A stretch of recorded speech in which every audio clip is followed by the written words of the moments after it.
स्वागत है आप सभी लोग का आपके अपने YouTube channel live study Allahabad पर। तो दोस्तों, जैसा कि आपको पता है कि प्रत्येक शाम को 7 बजे से हम लोग UP TGT PGT, Jharkhand TGT PGT, assistant professor, LT grade, GIC lecturer और यूजीसी नेट के प्रीवियस ईयर क्वेश्चन पेपर को देखते हैं। और साथ ही साथ इस सेशन में दोस्तों हम लोग ऐसे प्रश्नों का भी समावेश करते हैं जो प्रश्न इन परीक्षाओं के दृष्टिकोण से महत्वपूर्ण होता है। वही दोस्तों, इकोनॉमिक्स की जो हमारी दूसरी क्लास होती है वो लाइव स्टडी इलाहाबाद के मोबाइल एप्लीकेशन पे होता है। यहाँ पे इकोनॉमिक्स के कंप्लीट कॉन्सेप्ट को हम लोग पढ़ते हैं, अर्थात यहाँ पे थियरी की क्लास होती है। और आप सभी को पता है, जब तक आपके कॉन्सेप्ट क्लियर नहीं है तब तक ऐसी अवस्था में दोस्तों ऑब्जेक्टिव क्वेश्चन को सॉल्व करने में बहुत सारे मुश्किलों का सामना करना पड़ता है। तो आपके रिक्वायरमेंट के अनुसार दोस्तों A to Z live study Allahabad के मोबाइल एप्लीकेशन पे यूपी टीजीटी पीजीटी और झारखंड टीजीटी पीजीटी के लिए अलग अलग बैच है और दोनों जगह आपके सिलेबस के अनुसार सारे टॉपिक पढ़ाए जा रहे हैं। मेरे द्वारा ही क्लास होती है वहाँ पे। और साथ ही साथ दोस्तों इसके अतिरिक्त आपको यहाँ पे इकोनॉमिक्स का कंप्लीट नोट्स मिलता है, क्योंकि इकोनॉमिक्स के साथ एक सबसे बड़ी समस्या यही होती है कि या तो नोट्स मिलते नहीं है या मिलते हैं तो इतने कॉम्प्लिकेटेड होते हैं कि समझ में नहीं आता है पढ़ना क्या है छोड़ना क्या है। तो A to Z इकोनॉमिक्स के सारे कॉन्सेप्ट आपको यहाँ पे नोट्स के माध्यम से भी प्रोवाइड कराए जा रहे हैं, टेस्ट सीरीज दिए जा रहे हैं। टेस्ट दीजिए, अपना इवैल्यूएशन करिए कि आपकी तैयारी कैसी चल रही है और आपके एग्जाम में किस प्रकार के प्रश्न पूछे जाते हैं। प्रीवियस ईयर के सारे क्वेश्चन पेपर भी आपको प्रोवाइड कराए जाते हैं वीडियो फॉर्म में और पीडीएफ फॉर्म में। और इसके अतिरिक्त दोस्तों आपका करंट भी कवर करा दिया जाएगा। मतलब मेरे द्वारा आपको जो भी कंटेंट की जरूरत है सारे कंटेंट एक दोस्तों स्ट्रेटेजी के तहत प्रोवाइड कराया जाता है। और सबसे बड़ी बात है कि वैलिडिटी आपको जो है वो लाइफ टाइम है। इट मीन्स एक बार आप एडमिशन लेते हैं तो आगामी जितने भी परीक्षाएं हैं हमेशा आप हमारे साथ बने रहेंगे और ये हमारी जिम्मेदारी होगी कि मैं आपको हर कंटेंट प्रोवाइड करूं। तो जो लोग भी दोस्तों एडमिशन लिए हैं या लेने वाले हैं, बस मैं आपसे इतना कहना चाहूँगा कि एप्लीकेशन पे एक स्ट्रेटेजी के तहत कम से कम 1 आवर की क्लास वीडियो लेक्चर, अर्थात आप कॉन्सेप्ट की क्लास को देखिए। 40 मिनट कम से कम आप क्या करिए कि नोट्स को पढ़िए। साथ ही साथ दोस्तों एक टेस्ट आप रोज अटेम्प्ट करिए और यहाँ पे दोस्तों एक प्रीवियस ईयर क्वेश्चन पेपर को आप रोज अटेम्प्ट करिए। यूट्यूब पे क्लास देखते रहिए। ये सारी प्रोसेस कवर करने में लगभग आपको 4 से 5 घंटे लगेंगे। कम समय में बेहतर ढंग से आप तैयारी कर सकते हैं। तो एडमिशन ओपन है। एडमिशन की फीस केवल और केवल 2000 रुपये दोस्तों। तो 2000 रुपये आपको पेमेंट करना होगा इस नंबर पे 9415 863 873 पे। गूगल पे, फोन पे या पेटीएम के माध्यम से आप पेमेंट करेंगे और इसका स्क्रीनशॉट दोस्तों आपको इसी व्हाट्सएप नंबर पे सेंड करना होगा। कोई भी इंक्वायरी होगी तो इस नंबर पे कॉल या व्हाट्सएप मैसेज आप कर सकते हैं। तो जैसा कि मैंने बताया कि झारखंड टीजीटी पीजीटी का भी न्यू बैच प्रारंभ है। यहाँ पे आपको सारे कॉन्सेप्ट पढ़ाएंगे, video classes, notes, test series, previous year question paper, सब कुछ आपको प्रोवाइड किया जाएगा। झारखंड स्पेशल भी कवर करवाया जाएगा। तो एडमिशन ओपन है। एडमिशन की फीस 2000 रुपया। 2000 रुपया इस नंबर पे पेमेंट करके आप एडमिशन प्राप्त कर सकते हैं। एप्लीकेशन का लिंक डिस्क्रिप्शन बॉक्स में दिया है, एप्लीकेशन को जरूर डाउनलोड करके रखिए। आपको अगर जो केवल इकोनॉमिक्स का नोट्स चाहिए तो लाइफ टाइम की वैलिडिटी के साथ आप इस नंबर पे पेमेंट करके इकोनॉमिक्स के नोट्स को भी लाइव स्टडी इलाहाबाद के मोबाइल एप्लीकेशन पे प्राप्त कर सकते हैं। इकोनॉमिक्स का अगर जो आपको टेस्ट सीरीज ज्वाइन करना है, टेस्ट सीरीज ज्वाइन भी करना चाहिए ताकि आपको पता चल पाएगा कि आपकी तैयारी कैसी चल रही है और आपके एग्जाम में किस प्रकार से प्रश्न आते हैं। तो यहाँ पे 10 टेस्ट पेपर आपको दिए जाएंगे। प्रत्येक टेस्ट में 125 क्वेश्चन होंगे जिससे आप अपना इवेल्युएशन कर पाएंगे कि आपकी तैयारी कैसी चल रही है और आपके एग्जाम में किस प्रकार के प्रश्न आते हैं। और साथ ही साथ 1250 प्रश्नों का आपको पीडीएफ भी प्राप्त होने वाला है। प्रीवियस ईयर का क्वेश्चन पेपर भी आपको मिल सकता है। लेकिन अगर जो आप कॉन्सेप्ट की क्लास ज्वाइन करते हैं तो अलग से आपको नोट्स परचेज करने की जरूरत नहीं होगी। टेस्ट सीरीज और प्रीवियस ईयर क्वेश्चन पेपर को परचेज करने की जरूरत नहीं होगी। सारी चीजें वहां पे आपको प्रोवाइड कराई जाएंगी। ठीक है, चलिए, गुड इवनिंग एवरीबॉडी। अब हम लोग दोस्तों मूव करेंगे अपने सेशन के तरफ। तो जैसे कि मैं देख पा रहा हूँ बहुत सारे लोग ज्वाइन कर चुके हैं। चलिए, ठीक है, बिल्कुल। पहला प्रश्न आप लोग के सामने ये रहा कि ये बता दीजिए कि जब अर्थव्यवस्था उत्कर्ष की ओर बढ़ रही है तो निम्नलिखित में से क्या एक नहीं होता है। बिल्कुल ठीक है। चलिए, कौशल किशोर जी, IIM जी, दासमती जी, सुनीता जी, राम सजीवन जी, अमरेश जी, आरिफा जी, सुचिता जी, चलिए, पूनम जी, अफजल जी, अरुदत्ती जी, बिल्कुल ठीक है। Good evening everybody. चलिए, तो ध्यान से यहाँ पे दोस्तों प्रश्न का उत्तर करना है। तो जैसा कि मैं देख पा रहा हूँ, देखिए, ये जब अर्थव्यवस्था उत्कर्ष की ओर बढ़ रही है, अर्थात अर्थव्यवस्था क्या हो रहा है, समृद्धि की तरफ आगे बढ़ रही है। तो भैया जब अर्थव्यवस्था में आर्थिक विकास होगा या आर्थिक समृद्धि होगा, तो जाहिर सी बात है कि जो रोजगार होगा वो बढ़ेगा, रोजगार बढ़ेगा, उत्पादन में वृद्धि होगा, ठीक है, निवेश में भी क्या होगा, वृद्धि होगा, और कीमतों में भी क्या होगा, वृद्धि होगा, क्योंकि मांग व पूर्ति लगातार क्रियाशील रहेगा, मांग पूर्ति लगातार क्रियाशील रहेगा, तो लोग क्या करेंगे, उत्पादन करेंगे, उत्पादन करेंगे, उनकी वस्तुएं बिकेगी, बिकेगी तो वो प्रेरित निवेश के लिए निवेश करने के लिए वो क्या होंगे, प्रेरित होंगे, जब निवेश के लिए प्रेरित होंगे तो रोजगार में वृद्धि होगी, और भैया जब मांग हो रही है, ठीक है, तो जाहिर सी बात है कि कीमतों में भी वृद्धि होगी। तो यहाँ पे क्या उत्तर आ रहा है, ऑप्शन नंबर ए, जितने लोग भी बोल रहे हैं सभी लोग का उत्तर यहाँ पे बिल्कुल ठीक है, कीमतें गिरती हैं। नहीं भैया, कीमतें गिरती नहीं है, कीमतों में वृद्धि होता है, और यहाँ पे नहीं दिया गया है, तो जितने लोग भी एक ही बात कर रहे हैं सभी लोग का उत्तर एब्सोल्युटली यहाँ पे दोस्तों राइट है। अगले प्रश्न की तरफ मूव करेंगे कि छाया बैंकिंग संबंधित है। चलिए भाई बता दीजिए, छाया बैंकिंग किससे संबंधित है? बिल्कुल ठीक है, छाया बैंकिंग संबंधित है। किससे संबंधित है भाई? बिल्कुल ठीक है, जिसे हम शैडो बैंकिंग प्रणाली के नाम से भी जानते हैं। कभी कभी आपके पेपर में देता है कि ये बताइए शैडो बैंकिंग प्रणाली क्या है, क्या उत्तर हो जाएगा? बिल्कुल ठीक है, बिल्कुल आराम से करिएगा, आज का सेशन बहुत महत्वपूर्ण होने वाला है। ऑप्शन नंबर क्या बता रहे हैं भैया? बिल्कुल ठीक है, बिल्कुल ठीक है, बिल्कुल ठीक है, ठीक है, बी बोल रहे, बी बोल रहे, तो भाई इजी सी बात है, ध्यान से मेरी बात को सुनिएगा कि शैडो बैंकिंग प्रणाली है, ये वित्तीय मध्यस्थों की का क्या होता है, एक समूह होता है जो वैश्विक वित्तीय प्रणाली में शाख निर्माण का कार्य करते हैं। तो जी, और इसके लेकिन इसके सदस्य नियामक निगरानी के अधीन नहीं होते हैं। तो जितने लोग भी ऑप्शन नंबर क्या बोल रहे हैं भैया, ऑप्शन नंबर जितने लोग भी बी बोल रहे हैं सभी लोग का उत्तर यहाँ पे बिल्कुल ठीक है। दोस्तों कोई समस्या आ रही है क्या, कोई समस्या आ रही है क्या? जैसा कि मैं यहाँ पे देख पा रहा हूँ, बफरिंग का इशू तो नहीं है, बफरिंग का इशू तो नहीं आ रहा है, ठीक, ठीक है, ठीक है, नहीं, हाँ, तो ऑप्शन नंबर बी जितने लोग भी बोल रहे हैं सभी लोग का उत्तर ठीक है। अगला प्रश्न आपके सामने ये रहा कि निम्नलिखित में से किसमें मापने की इकाई निहित है, निम्नलिखित में से किसमें मापने की इकाई निहित है? चलिए भाई बताइए क्या उत्तर होगा, एक बार कमेंट करके बताइएगा कि कोई इशू तो नहीं आ रहा है। ठीक है, चलिए ठीक है, कोई दिक्कत नहीं, हाँ ठीक है, कोई दिक्कत नहीं। कि निम्नलिखित में से किसमें मापने की इकाई निहित होती है? साउंड क्लियर नहीं है? क्लियर तो है सब कुछ? साउंड क्लियर नहीं आ रहा है? ऐसा तो कुछ नहीं है, साउंड क्लियर आना चाहिए। क्या उत्तर है रे भाई? बिल्कुल ठीक है, ऑप्शन नंबर कि निम्नलिखित में से किसमें मापने की इकाई निहित होती है? तो जैसा कि मैं देख पा रहा हूं, बिल्कुल ठीक है, तो जितने लोग भी ये बोल रहे हैं प्रतिस्थापन की लोच, तो दोस्तों प्रतिस्थापन की लोच का मापन हम लोग करते हैं ना, तो जितने लोग भी ये बोल रहे हैं सभी लोग का उत्तर यहाँ पे बिल्कुल ठीक है, कोई समस्या नहीं है। तो निम्नलिखित में से किसमें मापने की इकाई निहित होती है? तो प्रतिस्थापन की लोच में। ऑप्शन नंबर क्या हो जाएगा? ये this is the right answer हो जाएगा। और केवल साधनों की सापेक्षिक कीमत में परिवर्तन के फलस्वरूप साधनों के अनुपात में सापेक्षिक परिवर्तन को ही दोस्तों हम लोग क्या बोलते हैं? प्रतिस्थापन की लोच बोलते हैं। तो ऑप्शन नंबर जितने लोग भी ये बोल रहे हैं बिल्कुल ठीक बोल रहे हैं। अगला प्रश्न है कि निम्नलिखित में से कौन सा सही सुमेलित नहीं है? इसमें से सुमेलित कौन सा नहीं है? बिल्कुल ठीक है, कि ये बता दीजिए कि निम्नलिखित में से कौन सा सही सुमेलित नहीं है। बढ़िया सा प्रश्न है, आराम से इस प्रश्न का उत्तर करिए। क्या उत्तर होगा भाई?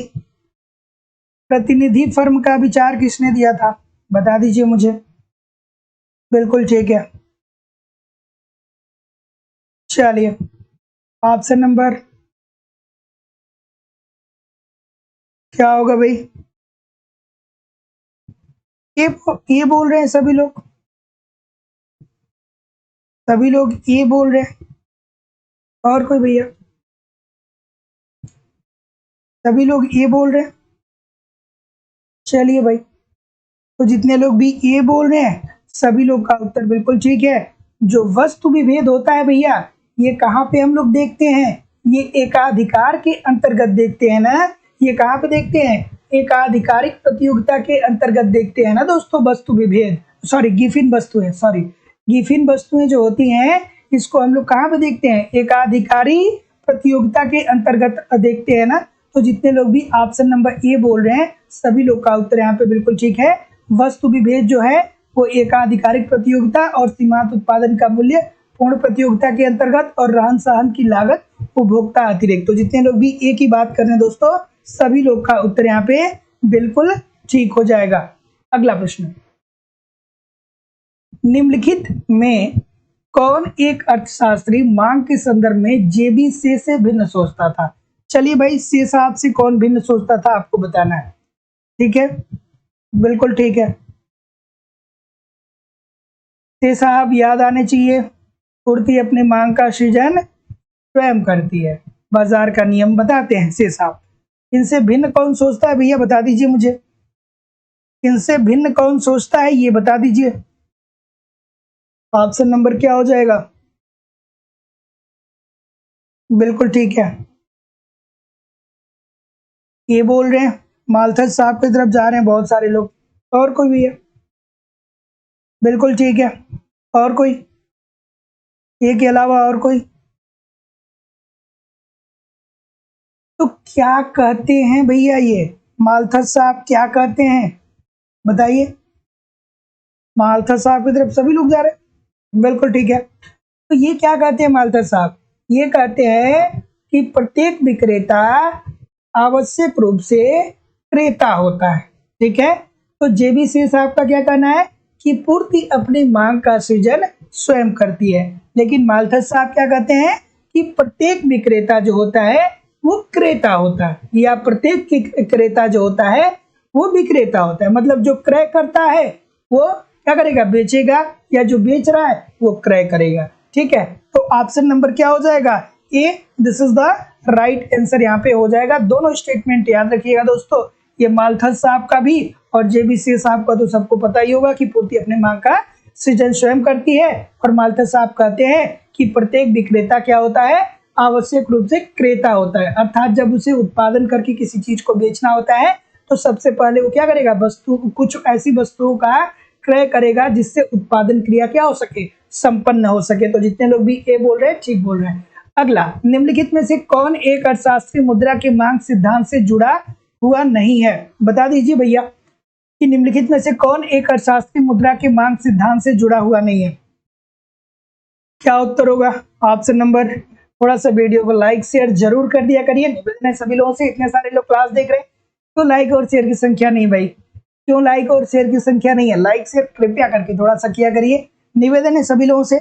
चलिए अगला प्रश्न आपके सामने ये रहा कि निम्नलिखित में से कौन एक अर्थशास्त्री मुद्रा के मांग सिद्धांत से जुड़ा हुआ नहीं है? क्या उत्तर होगा भाई? ऑप्शन नंबर, ऑल्डोर साहब की बात करें तो भैया ये तो वितरण के सिद्धांत के साथ जुड़े हैं ना, ये मुद्रा के मांग सिद्धांत के साथ तो नहीं जुड़े हैं। ये पता होनी चाहिए बात, आपको पता भी होगी। ठीक है, तो निकोलस कॉल्डोर जो है ये वितरण के सिद्धांत के साथ जुड़े हैं, ना कि दोस्तों मुद्रा के मांग के सिद्धांत के साथ। तो मुद्रा की मांग की बात करते हैं तो फ्रीडमैन साहब आते हैं, चोबिन साहब आते हैं और डब्ल्यू.जे. वोमेल साहब आते हैं। तो जितने लोग भी बी बोल रहे हैं अच्छा बोल रहे हैं। अगला प्रश्न है कि केन्सियन दृष्टिकोण के अनुसार यदि सरकारी व्यय तथा कर समान मात्रा में बढ़ाए जाएं तो निम्नलिखित में से क्या परिणाम होगा? बढ़िया सा प्रश्न। ये कह रहे हैं कि सरकार क्या कर रहा है? अपना व्यय और कर समान मात्रा में बढ़ा रहा है। मतलब जितनी मात्रा में वो व्यय अधिक कर रहा है उतनी मात्रा में ही वो टैक्स को भी अधिक कर रहा है। तो इसका परिणाम क्या होगा भैया, बता दीजिए मुझे। ऑप्शन नंबर क्या होगा? बिल्कुल ठीक है, बिल्कुल ठीक है। लाल बहादुर जी, वैभव जी, IM जी, दुर्गा देवी जी, शिप्रा कुमारी जी, ज्योत्सना जी, ज्योति चौरसिया जी, सुनीता जी, आरिफा बेगम जी, बिल्कुल ठीक है। चलिए इस प्रश्न का उत्तर करिए। ऑप्शन नंबर ए बोल रहे हैं बहुत सारे लोग, सभी लोग ये बोलेंगे, सभी लोग ए ही बोलेंगे, ये बोलेंगे, तो एब्सोल्युटली ठीक बोलेंगे भैया कि ये कहते हैं किन्सियन दृष्टिकोण के अनुसार यदि सरकारी व्यय, ठीक है, तथा कर समान मात्रा में बढ़ाया जाए, सरकारी व्यय भी बढ़ाया जाए और टैक्स भी उसी मात्रा में बढ़ाया जाए, तो उसका परिणाम ये होगा कि इससे समग्र मांग में क्या हो जाएगी दोस्तों, वृद्धि आ जाएगी। तो जितने लोग भी एक ही बात बोल रहे हैं सभी लोग का उत्तर यहाँ पे बिल्कुल ठीक हो जाएगा। ठीक है, तो जितने लोग भी समग्र मांग में वृद्धि की बात बोल रहे हैं सभी लोग का उत्तर यहाँ पे एब्सोल्युटली ठीक है। इजी सा प्रश्न है। अगला प्रश्न कि ये बता दीजिए कि कौन सा सुमेलित नहीं है। चलिए, सुमेलित कौन सा नहीं है आपको बताना है। बिल्कुल ठीक है, सुमेलित कौन सा नहीं है बताइए। चलिए बता दीजिए कि निम्नलिखित में से कौन एक सुमेलित नहीं है। इजी सा प्रश्न है, बच्चों वाला प्रश्न है। बिल्कुल ठीक है, ऑप्शन नंबर क्या होगा भैया। तो जैसा कि मैं देख पा रहा हूं, क्या बोलेंगे, ये बोलेंगे प्रतिस्थापन प्रभाव स्लष्ट की साहब।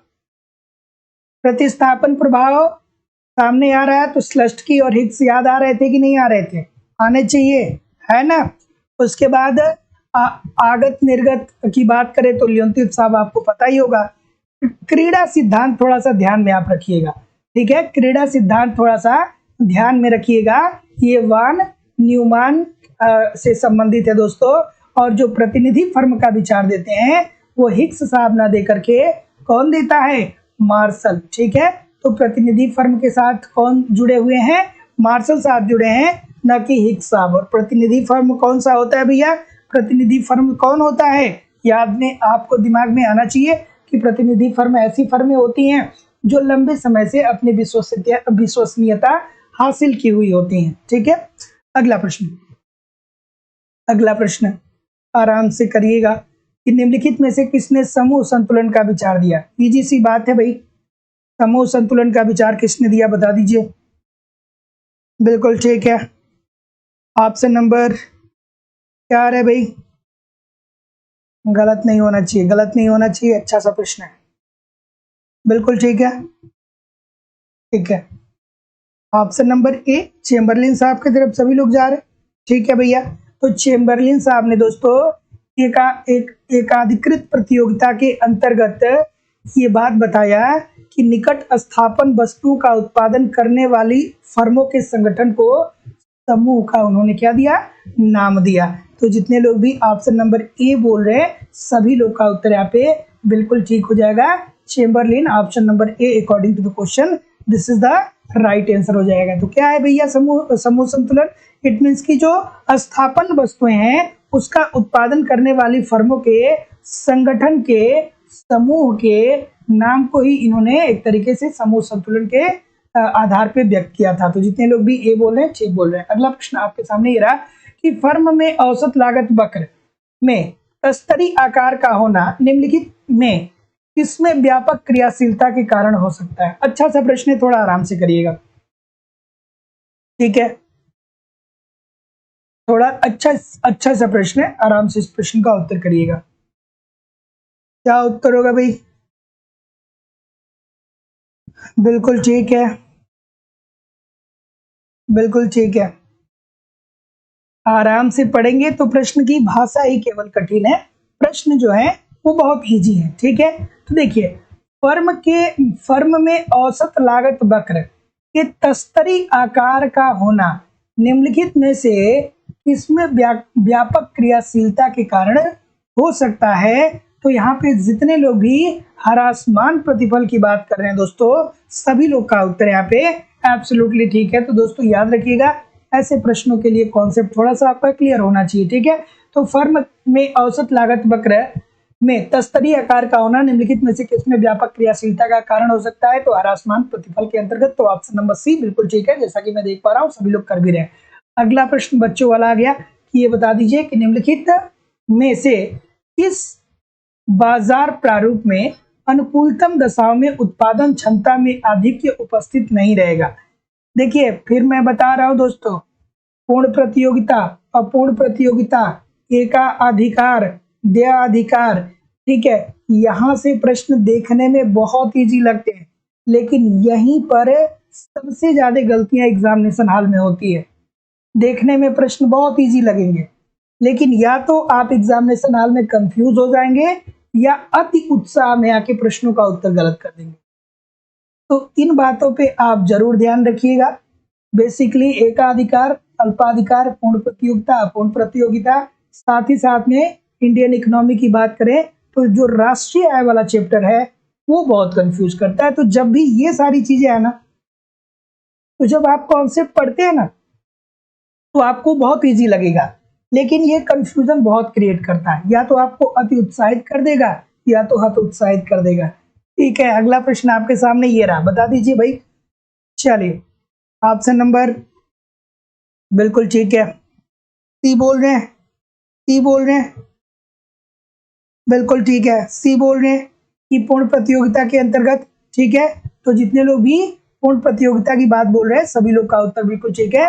तो निम्नलिखित में से किस बाजार प्रारूप में अनुकूलतम दशाओं में उत्पादन क्षमता में आधिक्य उपस्थित नहीं होगा? तो भैया पूर्ण प्रतियोगिता के अंतर्गत ऐसा होता है। ठीक है, क्यों होता है?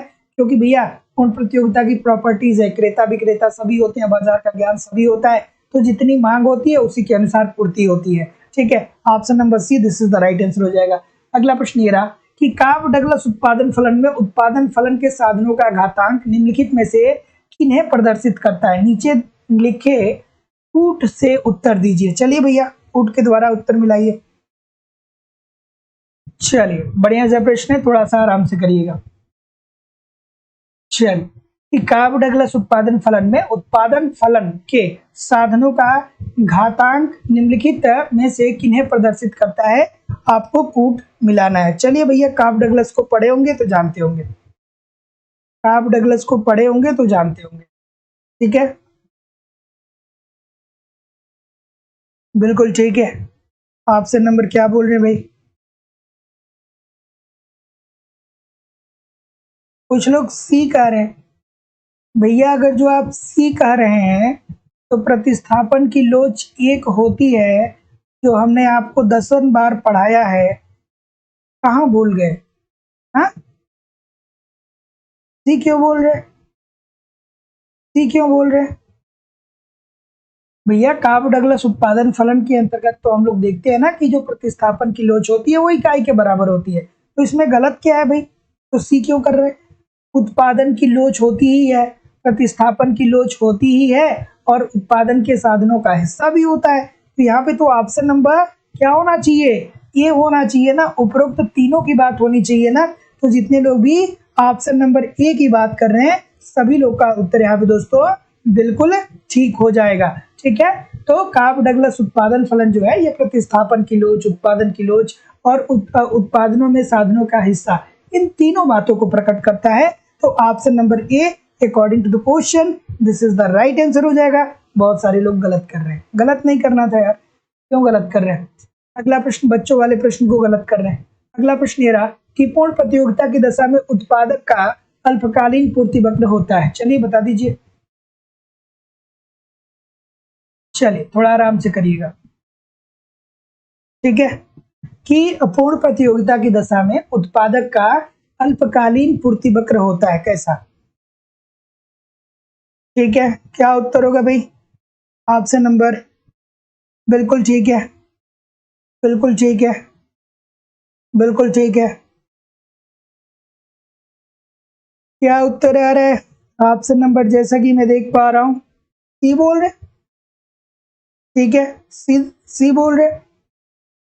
जी सी बात है भाई कि पूर्ण प्रतियोगिता की दशा में उत्पादक का जो अल्पकालीन पूर्ति वक्र होता है ये उठती हुई सीमांत लागत वक्र का वह हिस्सा है जो औसत परिवर्तनशील लागत के ऊपर होता है। तो दोस्तों अगर जो आपने कॉन्सेप्ट पढ़ा होगा तो कुछ इस प्रकार का दोस्तों आपने एक डायग्राम पढ़ा होगा। ठीक है, बहुत अच्छे से मेरा मार्कर चल नहीं रहा है, मैं बना नहीं पाऊंगा, लेकिन आप थोड़ा सा समझ जाइए, कॉन्सेप्ट आपको आता होगा तो आप पता समझ सकते हैं कि पूर्ण प्रतियोगिता की दशा में उत्पादक का अल्पकालीन पूर्ति वक्र होता है ऊपर उठती हुई सीमांत लागत वक्र का वह हिस्सा जो औसत परिवर्तनशील लागत के ऊपर है। Option number C this is the right answer हो जाएगा।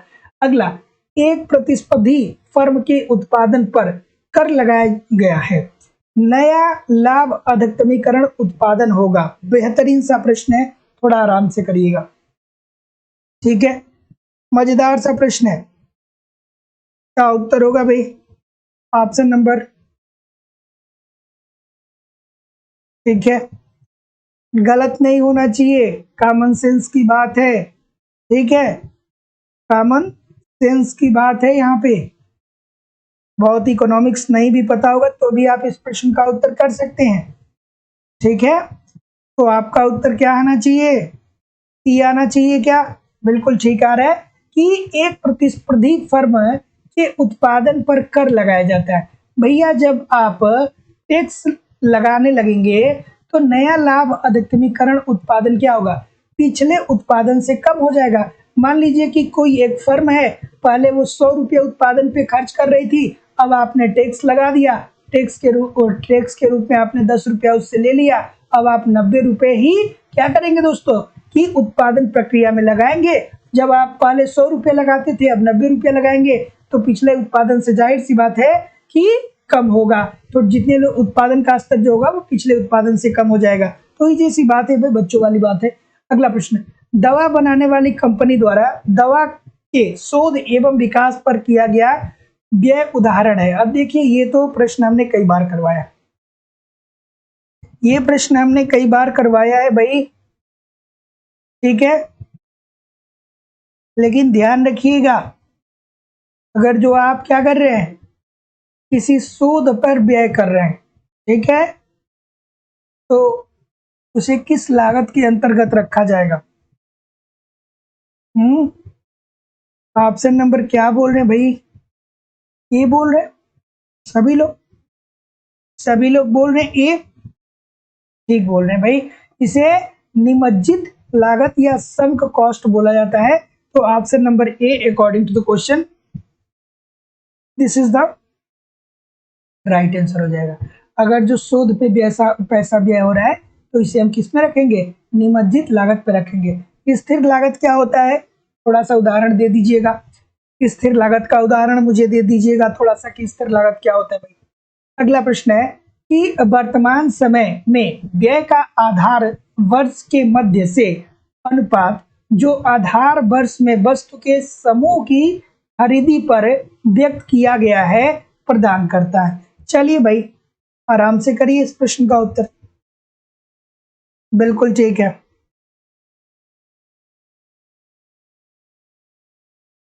ऑप्शन नंबर क्या होगा? ठीक है, बिल्कुल ऑप्शन नंबर क्या होगा? बी होगा। बिल्कुल ठीक होगा भैया। अगर जो आपने पासे का सूचकांक पढ़ा होगा दोस्तों, तो आप बहुत आराम से इसे क्या कर सकते हैं, इस प्रश्न का उत्तर कर सकते हैं। पासे के सूचकांक के अंतर्गत दोस्तों वर्तमान समय में व्यय का आधार वर्ष के मध्य से अनुपात जो आधार वर्ष में वस्तु के समूह की खरीदी पर व्यय किया जाता है उसको व्यक्त किया जाता है किससे? पासे के सूचकांक से। तो ऑप्शन नंबर क्या होगा? B, this is the right answer हो जाएगा। अगला प्रश्न, ये तो आप लोग का फेवरेट प्रश्न आ गया कि चलिए भाई, तीव्र तथा व्यापक इच्छा जो नूतन व महंगे एप्पल मोबाइल फोन खरीदने के लिए समझी जाती हैं के लिए है समझी जा सकती हैं। कौन सा प्रभाव होता है भैया, बता दीजिए मुझे। ठीक है, बिल्कुल ठीक है,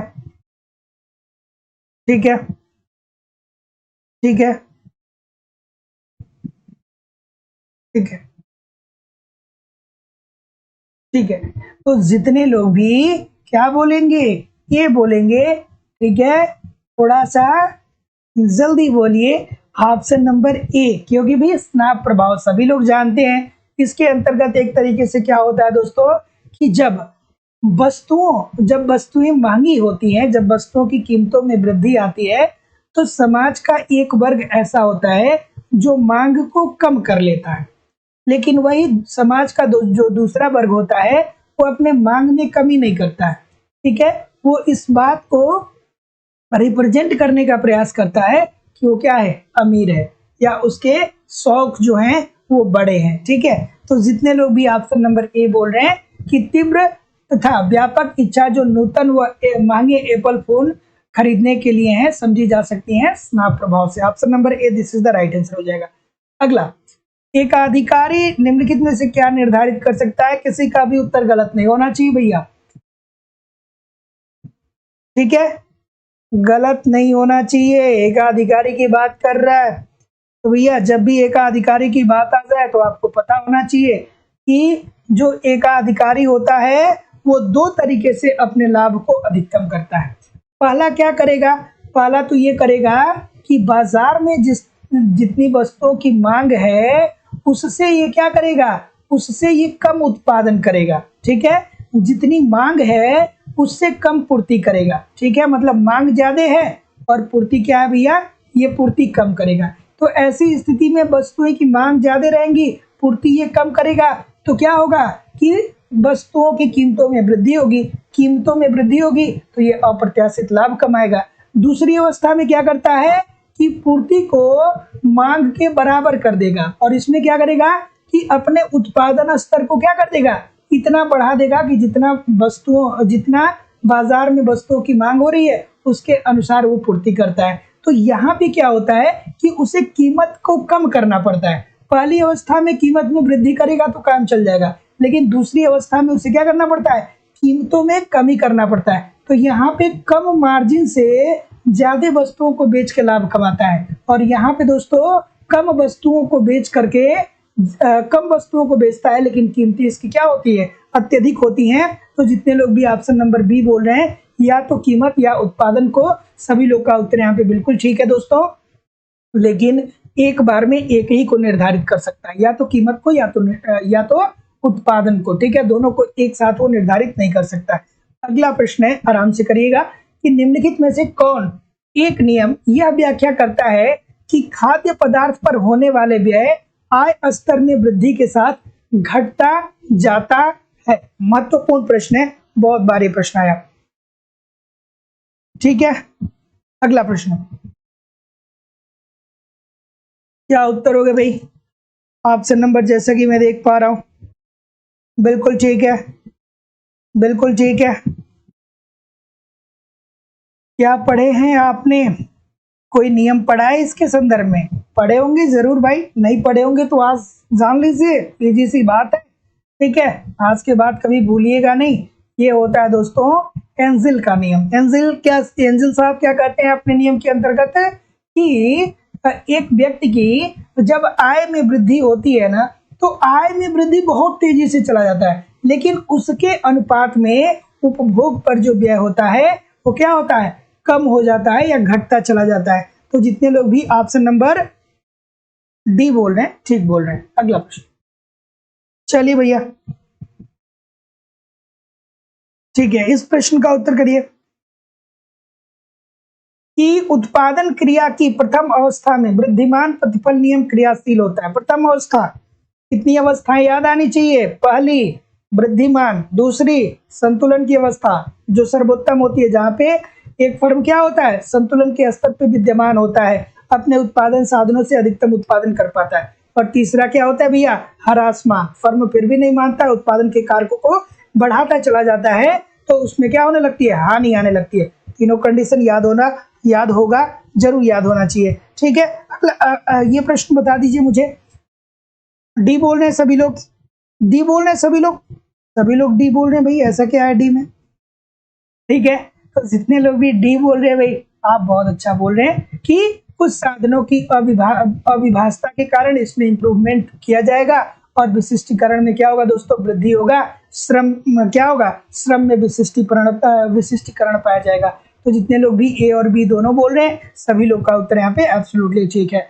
अगला प्रश्न आपके सामने ये रहा कि निम्नलिखित सिद्धांतों में किसको मौद्रिक सिद्धांत की व्यापार श्रेणी में रखा जाता है? ठीक है, इसके मौद्रिक सिद्धांतों को व्यापार की श्रेणी में रखा जाता है, आपको बताना है। चलिए भाई बता दीजिए। वीडियो को जिन लोगों ने भी अभी तक लाइक और शेयर नहीं किया है, थोड़ा सा कृपया करके लाइक शेयर किया करिए। ठीक है, निवेदन है सभी लोगों से, इतने सारे लोग क्लास देख रहे हैं, लाइक शेयर क्यों नहीं करते हैं? थोड़ा सा किया करिए, क्लास आपकी है, आपके लिए ही तो क्लास हो रही है ना। चलिए तो बताइए इस प्रश्न का उत्तर। और ऐसा कहा जाता है कि फ्री में ज्ञान जो होता है वो कारगर नहीं होता है। तो अगर जो आप एक लाइक कर रहे हैं तो इसका मतलब कि क्या, ये ज्ञान जो है वो फ्री का नहीं है, ठीक है। ऐसा कहा जाता है, मानना है कि अगर जो फ्री में आप ज्ञान लेते हैं तो बहुत कारगर नहीं होता है। तो ये क्या करिए कि एक लाइक कर देंगे तो इसका मतलब यही है कि आप फ्री में नहीं ले रहे हैं ज्ञान, ठीक है। चलिए बताइए, अगला प्रश्न आपके सामने ये रहा। क्या उत्तर आ रहा है भाई? ऑप्शन नंबर, ठीक है, डी की बात कर रहे हैं सभी लोग डी की बात कर रहे हैं। तो जितने लोग भी डी की बात बोल रहे हैं दोस्तों, हार्टे का सिद्धांत और हेयक का सिद्धांत, सभी लोग का उत्तर बिल्कुल ठीक है। शुम्पीटर का सिद्धांत क्या है? नव परिवर्तन का सिद्धांत है। और ये दोस्तों मौद्रिक सिद्धांतों में व्यापार चक्रों की श्रेणी में नहीं रखा जाता है। तो जितने लोग भी क्या बोल रहे हैं, डी बोल रहे हैं, सभी लोग का उत्तर यहाँ पे बिल्कुल ठीक है। ऑप्शन नंबर क्या हो जाएगा? D, according to the question this is the right answer हो जाएगा। अगला प्रश्न आपके सामने ये रहा कि निम्नलिखित में से कौन एक हिग्स के व्यापार चक्र मॉडल का अवयव नहीं है, ठीक है। चलिए, ठीक है, इस प्रश्न का उत्तर करिए कि निम्नलिखित में से कौन एक हिग्स के व्यापार चक्र मॉडल का अवयव नहीं है, ठीक है, ठीक है। चलिए बताइए भाई, आराम से करिएगा। चलिए, हिग्स के व्यापार चक्रों की बात करें तो भैया जब हिग्स आपको याद आए ना, हिग्स आपको दिखे तो गुणक त्वरक की परस्पर अंतःक्रिया आपको जरूर याद आना चाहिए, ठीक है। फिर त्वरक का बदलता हुआ मान, फिर प्रेरित निवेश फलन और उपभोग फलन, इन तीनों की बात ये करते हैं, लेकिन ये समृद्धि की वांछित दर की बात नहीं है करते हैं। कौन करता है बताइए कमेंट करके कि समृद्धि की वांछित दर की बात कौन करता है? बहुत बार हम लोगों ने किया है, बताइए कमेंट करके सभी लोग, ठीक है, ये तो पता होना चाहिए, ठीक है। वांछित, प्राकृतिक, ये तो बहुत बार हम लोगों ने देखा है, नहीं देखा है? देखा है। अगला प्रश्न कि सकल घरेलू उत्पाद के संबंध में विस्फीतिक के बारे में निम्नलिखित वस्तुओं तथा सेवाओं की कीमतों पर ध्यान दीजिए। और ध्यान देने के बाद आप बताइए कि उपरोक्त में से कौन विकल्प सही है, कूट को मिलाना है, ठीक है। चलिए, एब्सोल्युटली हैरेड साहब याद आ जाने चाहिए, GA, GW और GN याद आ जाना चाहिए, ठीक है। इससे क्या होगा ना कि जब आप अपनी समझ इस स्तर तक विकसित कर लेंगे ना, तो जो एग्जामिनेशन हॉल में कंफ्यूजन की स्थिति होती है ना, वो कंफ्यूजन की स्थिति नहीं होगी। इसलिए मैं बीच बीच में बात पूछता रहता हूँ कि भाई किसकी याद आई, किसी की याद आई कि नहीं आई, या ये किससे संबंधित है। इस तरीके से अगर जो आप अपने दिमाग को थोड़ा सा ब्रशअप कर लिए ना भाई, तो बिल्कुल बात ये तय है कि जो कंफ्यूजन एग्जाम में होता है वो नहीं होगा, बिल्कुल नहीं होगा। अगला प्रश्न आपके सामने ये रहा, बिल्कुल ठीक है। ऑप्शन नंबर क्या बोल रहे हैं भाई?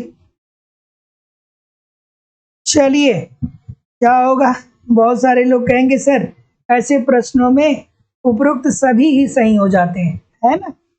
बहुत सारे लोग कहेंगे सर ऐसे प्रश्नों में उपरोक्त उपरोक्त, ठीक है, उपरोक्त सभी ही सही हो जाते हैं, ठीक है। तो क्या उत्तर होगा भाई? चलिए देखते हैं कि सकल घरेलू उत्पाद के संबंध में विस्फीतिक के बारे में निम्नलिखित वस्तुओं तथा सेवाओं की कीमतों पर ध्यान दीजिए, ठीक है। तो घरेलू अर्थव्यवस्था की उत्पादित वस्तुएं तथा सेवाएं सम्मिलित होती हैं, एब्सोल्युटली राइट है भैया। अंतिम रूप से उत्पादित वस्तुएं एवं सेवाएं होती हैं, एब्सोल्युटली राइट है, कोई दिक्कत नहीं है। और सभी नई वस्तुएं तथा सेवाएं जो उपभोग में की गई हैं इन्हें भी शामिल किया जाता है, एब्सोल्युटली राइट है। तो जितने लोग भी एक ही बात करेंगे सभी लोग का उत्तर यहाँ पे दोस्तों बिल्कुल ठीक हो जाएगा, उपरोक्त सभी, this is the right answer. अगले प्रश्न की तरफ मूव करेंगे। फिलिप्स बकरा आ गया। कल के सेशन में अगर जो आप लोगों ने ज्वाइन किया होगा, आज फिर से इस प्रश्न का उत्तर सही कर देंगे तो फिर कभी ये प्रश्न गलत नहीं होने वाला है, ये मैं जिम्मेदारी के साथ कर सकता हूँ। कल के सेशन में 2-3 बार फिलिप्स बकरा आया था, आज भी आ गया, ठीक है। तो चलिए बता दीजिए मुझे, फिलिप्स बकर का बिल्कुल ठीक है, बिल्कुल ठीक है। फिलिप्स वक्र जो है वो कब प्रस्तुत किया गया था? आपको पता होना चाहिए, 1958 के अंतर्गत। ठीक है, ठीक है। बेरोजगारी की दर और मौद्रिक मजदूरी की दर के मध्य ये विपरीत संबंध बताते हैं ना, है कि नहीं? बेरोजगारी के दर और मौद्रिक मजदूरी में ये क्या बताते हैं? विपरीत संबंध बताते हैं। तो जितने लोग भी भैया सी बोल रहे हैं, आप बहुत अच्छा बोल रहे हैं। ठीक है, तो जितने लोग भी सी बोल रहे हैं बिल्कुल ठीक है कि बेरोजगारी की दर तथा मौद्रिक मजदूरी में क्या होता है? विपरीत संबंध होता है। Option number C, this is the right answer हो जाएगा। अगला, निम्नलिखित में से कौन क्लासिकल समष्टि अर्थशास्त्र की परिकल्पना नहीं है? चलिए भाई, कि निम्नलिखित में से कौन क्लासिकल समष्टि अर्थशास्त्र की परिकल्पना नहीं है? आराम से इस प्रश्न का उत्तर करिए। क्या उत्तर होगा भाई? ऑप्शन नंबर, क्या उत्तर होगा? चलिए, तो जैसा कि मैं देख पा रहा हूं, क्या बोल रहे हैं भाई? ठीक है, तो भैया सबसे महत्वपूर्ण क्या है? क्लासिकल अर्थशास्त्रियों की बात करें तो सबसे महत्वपूर्ण क्या है? सबसे महत्वपूर्ण आपको ये ध्यान में रहना चाहिए कि उन्होंने मुद्रा को तटस्थ बताया था। अर्थात उन्होंने कहा था कि सर जी, मुद्रा जो है वो केवल और केवल विनिमय का माध्यम है। ठीक है, उन्होंने कहा था कि मुद्रा का कार्य क्या करना है? केवल और केवल विनिमय है। और केंद्र साहब आए तो फिर इसमें परिवर्तन किए। याद आना चाहिए था आपको। ठीक है, तो बता दीजिए मुझे इस प्रश्न का उत्तर। तो जितने लोग भी ऑप्शन नंबर क्या बोल रहे हैं? सी बोल रहे हैं, सभी लोग का उत्तर बिल्कुल ठीक हो जाएगा। ज्योत्सना जी क्या बोल रही हैं? आपके कमेंट को मैं देख रहा हूं। ठीक है, चलिए, ठीक है, ठीक है। तो जितने लोग भी ऑप्शन नंबर क्या बोल रहे हैं? सी बोल रहे हैं, एब्सोल्युटली ठीक है कि भैया मुद्रा पूर्ति ब्याज दर को प्रभावित करती है। नहीं, ये कहते हैं कि मुद्रा पूर्ति जो है वो ब्याज दर को प्रभावित नहीं करती है। ये मुद्रा को तटस्थ मानते हैं। अर्थात क्या कहते हैं? मुद्रा को तटस्थ मानते हैं, अर्थात कहते हैं कि मुद्रा स्थिर है और केवल मुद्रा जो है वो विनिमय का माध्यम है। ठीक है, तो जितने लोग भी क्या बोल रहे हैं? सी बोल रहे हैं, सभी लोग का उत्तर यहाँ पे बिल्कुल ठीक है। और ये मांग व पूर्ति की भी बात करते हैं। ठीक है, ये सारी चीजें आपके ध्यान में आनी चाहिए। अगला प्रश्न ये रहा कि केन्स के सिद्धांत के अनुसार रोजगार स्तर का संतुलन किस पे निर्भर करेगा? अभी दोस्तों 4 या 5 क्लास पहले केन्स साहब के रोजगार सिद्धांत को मैंने आपको एप्लीकेशन पे पढ़ाया है। तो जो लोग पढ़ रहे हैं वो गलत नहीं करिएगा। ठीक है, चलिए, इजी सी बात है भाई, बता दीजिए मुझे। ठीक है, क्या उत्तर हो जाएगा? ऑप्शन नंबर बिल्कुल ठीक है। ठीक है, तो मैंने क्या बताया था भैया? ठीक है, ऑप्शन नंबर क्या बोल रहे हैं? समग्र मांग वक्र और समग्र पूर्ति वक्र जहां एक दूसरे को काटते हैं उसे क्या बोलते हैं दोस्तों? प्रभावी मांग बोलते हैं। और रोजगार का संतुलन क्या होता है? प्रभावी मांग पे ही निर्भर करता है। तो जितने लोग भी सी की बात कर रहे हैं, एब्सोल्युटली दोस्तों आप सही बात कर रहे हैं, प्रभावी मांग की बात बोल रहे हैं, जहाँ पे समग्र पूर्ति समग्र मांग को एक दूसरे से क्या करता है दोस्तों? काटता है। तो option number C according to the question this is the right answer हो जाएगा। ठीक है, तो याद रखिएगा। अगला प्रश्न है, थोड़ा सा मैं इसको एडजस्ट कर देता हूँ, आप थोड़ा सा आराम से इस प्रश्न का उत्तर करिएगा, क्योंकि प्रश्न बहुत मजेदार है कि निम्नलिखित पर आपको ध्यान देना है और ध्यान दे करके ये बताना है कि नीचे दिए गए कूप में कौन सी बातें ठीक है। चलिए, बिल्कुल ठीक है।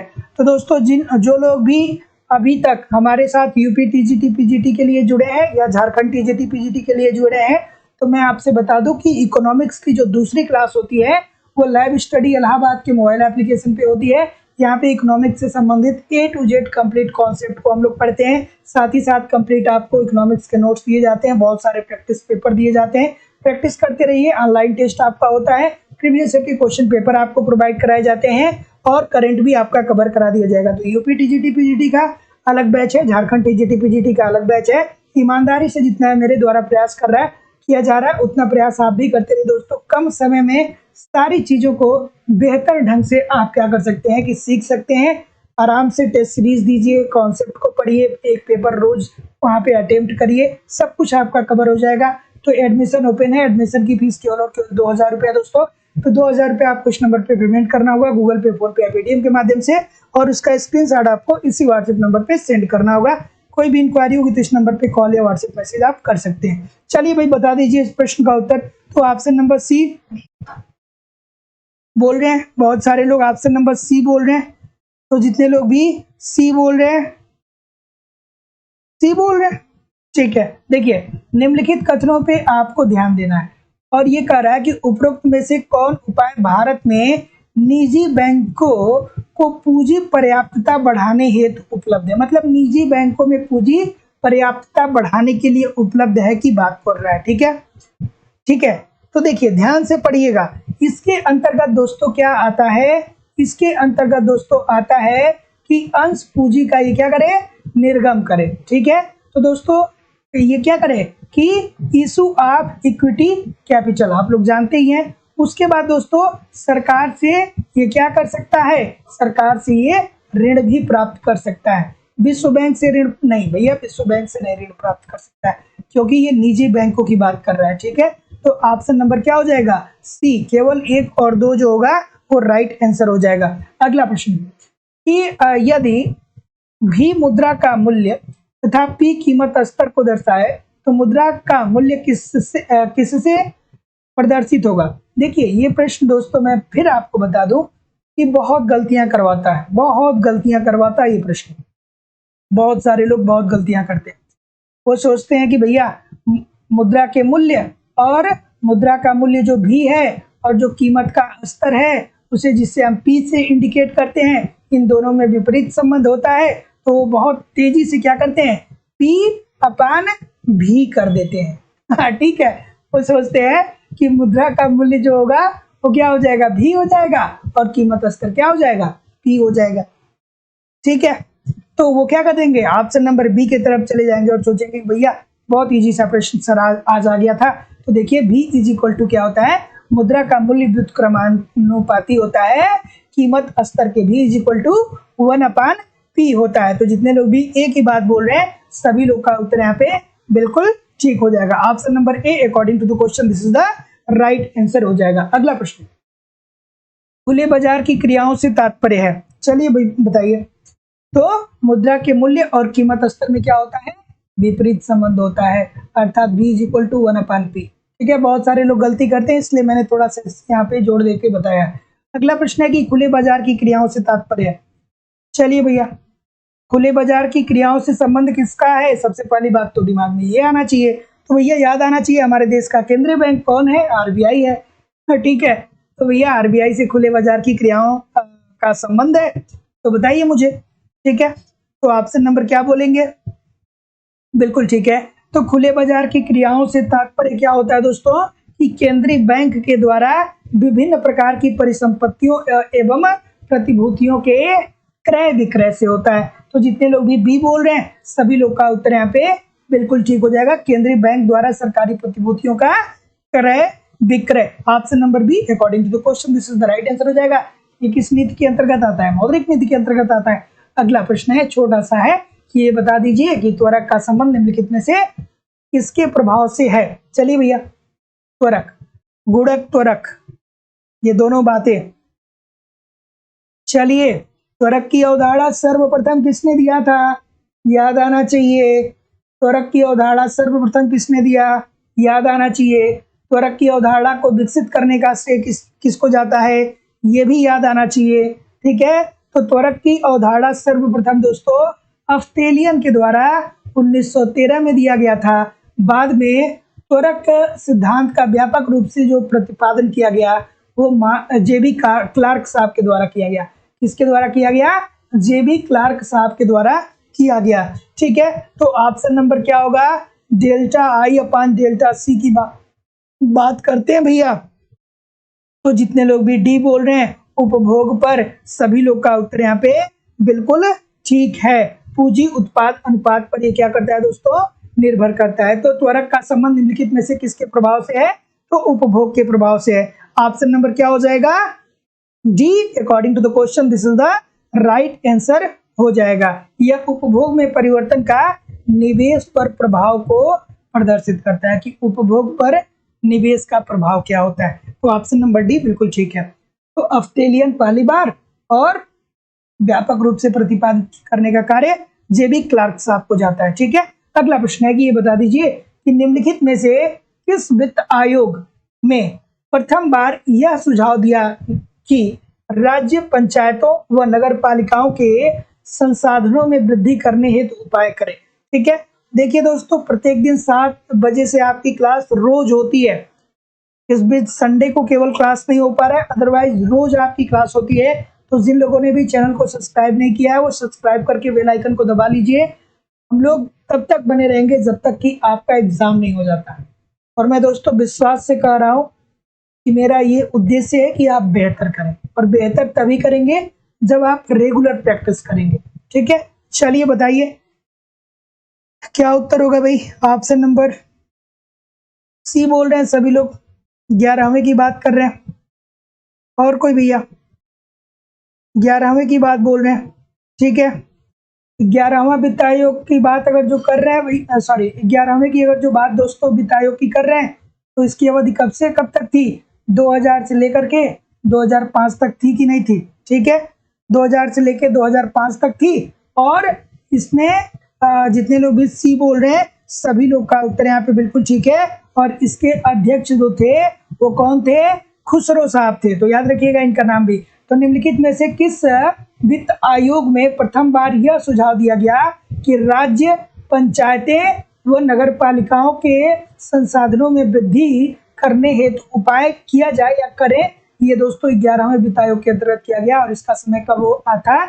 2000 से लेकर 2005 तक, और खुसरो साहब इसके अध्यक्ष थे। अगला प्रश्न आपके सामने ये रहा कि निम्नलिखित में से करारोपण का कानून है। चलिए बताइए, चलिए इस प्रश्न का उत्तर करिए। बिल्कुल ठीक है, अच्छा सा प्रश्न है कि ये बता दीजिए कि निम्नलिखित में से कौन एक करारोपण का कानून है? क्या उत्तर होगा? चलिए क्या उत्तर होगा भाई? ऑप्शन नंबर, बढ़िया सा प्रश्न है। और दोस्तों देखिए, जितने लोग भी हमारे साथ जुड़े हैं, बस आपसे मैं इतनी सी बात कहना चाहूंगा कि आपके व्हाट्सएप पे चाहे कोई भी मैसेज आए, बहुत सारे मैसेजेस आजकल मैं देख रहा हूँ सबके पास आ रहा है कि आपकी लॉटरी लग गई है 25 लाख रुपए की। तो ऐसे ना किसी के नंबर पे आप कॉल करें, इस प्रकार का जो नंबर मिलता है, और ना ही अगर जो कोई लिंक प्रोवाइड किया जा रहा है तो उस पर आप हिट करें, क्योंकि वर्तमान समय में बहुत तेजी से इस प्रकार का फ्रॉड चल रहा है। तो बेसिकली जो लोग शहरों में हैं वो लोग तो भैया थोड़े से सतर्क रहते हैं, लेकिन जो लोग ग्रामीण इलाके में होते हैं उनको थोड़ा सा समस्याओं का सामना करना पड़ सकता है। तो आजकल मैं देख रहा हूँ 2-3 मैसेज बहुत सर्कुलेट हो रहे हैं। पहले मैसेज तो ये है कि आपकी जो बिजली का बिल है वो क्या है? ड्यू है। तो बिजली का बिल अभी आप जमा करें, नहीं तो आपकी इलेक्ट्रिसिटी कट जाएगी। तो इस प्रकार के मैसेज पे कोई रिप्लाई ना करे, और खासकर जो पहला वाला मैंने कंडीशन बताया वो भी। ठीक है, तो जो भी है, अगर जो मेरे 2-4 सेकेंड या 10 सेकेंड से 1-2 लोग सतर्क हो जाए तो यही बहुत बड़ी बात है। चलिए अगला प्रश्न आपके सामने ये रहा कि निम्नलिखित में से कौन एक करारोपण का कानून है? तो जैसा कि मैं देख पा रहा हूं, क्या उत्तर हो जाएगा भाई? ऑप्शन नंबर, जितने लोग भी करेंगे सब गलत बोलेंगे, जितने भी करेंगे सब के सब गलत बोलेंगे भैया। ठीक है, जितने भी बोलेंगे सब के सब गलत बोलेंगे। देखिए, करारोपण के अंतर्गत अधिकतम सामाजिक लाभ का सिद्धांत आता है। किसका है? अधिकतम सामाजिक लाभ का सिद्धांत। कमेंट करके बताइए। न्यूनतम समग्र त्याग का सिद्धांत भी आता है, और मूलधन क्षमता सिद्धांत भी आता है। यहाँ पे ऑप्शन नंबर क्या होना चाहिए? उपरोक्त सभी होना चाहिए। तो इस प्रश्न का उत्तर ऑप्शन नंबर कोई भी नहीं होगा, यानी ये गलत दे दिया गया है। आयोग के द्वारा ये प्रश्न गलत पूछा गया था। ठीक है, तो इसमें क्या होना चाहिए? उपरोक्त सभी होना चाहिए, ना कि उपरोक्त में से कोई नहीं, क्योंकि ये तीनों जो है ये करारोपण से संबंधित है। ठीक है, अगला प्रश्न कि निम्नलिखित में से किस पर प्रत्यक्ष कर का सकारात्मक प्रभाव पड़ता है? ठीक है, नहीं मेरे साथ ऐसा नहीं हुआ है, मुझे मैसेजेस मिलता रहता है बट ऐसा नहीं है। ठीक है, तो अधिकतम सामाजिक कल्याण का सिद्धांत किसने दिया? डाल्टन साहब ने दिया था। ठीक है, ठीक है, चलिए इस प्रश्न का उत्तर करिए। ठीक है, ठीक है। तो किसी भी इस प्रकार का मैसेज आए तो आप इस बातों में बिल्कुल विश्वास ना करें, बहुत ज्यादा बहस भी ना करें, ठीक है, उनको ब्लॉक कर दें, छोटी सी बात है। अगला प्रश्न है कि निम्नलिखित में से किस पर प्रत्यक्ष कर का सकारात्मक प्रभाव पड़ता है? तो ऑप्शन नंबर क्या होगा भाई? तो जितने लोग भी क्या बोल रहे हैं, इजी सी बात है, इजी सी बात है कि नहीं है? ठीक है, तो जितने लोग भी सी की बात बोल रहे हैं सभी लोग का उत्तर यहाँ पे बिल्कुल ठीक है। भैया निम्नलिखित में से किस पर प्रत्यक्ष कर का सकारात्मक प्रभाव पड़ेगा? तो प्रत्यक्ष कर में अंतर्गत क्या होता है भैया? जिसकी आय जितनी होगी उससे उतना टैक्स लिया जाएगा। अमीर ज्यादा, जो अमीर है उससे ज्यादा टैक्स लिया जाएगा, जो गरीब है उससे थोड़ा सा कम टैक्स, मतलब उसके आय के अनुसार उससे टैक्स लिया जाएगा। तो अमीरों से ज्यादा टैक्स लेकर गरीबों के लिए कल्याणकारी योजना बनाई जाएगी, जिससे गरीबों के निवेश क्षमता में क्या हो सके, वृद्धि हो सके। तो इससे क्या होगा, आय के वितरण में असमानता जो होगा वो कम होगा। अगला प्रश्न आपके सामने ये रहा, चलिए ठीक है। अगला प्रश्न, ठीक है, कि अप्रत्यक्ष करों का की निम्नलिखित में क्या विशेषता है? यह है, चलिए बताइए। चलिए क्या उत्तर होगा भाई? कि अप्रत्यक्ष करों का निम्नलिखित में क्या विशेषता है? चलिए भाई बताइए, चलिए क्या उत्तर होगा? ऑप्शन नंबर,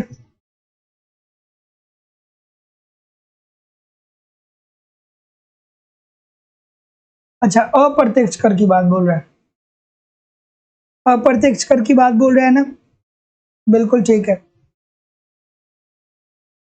सॉरी किसकी बात कर रहा है? हाँ अप्रत्यक्ष करों की ही बात कर रहा है।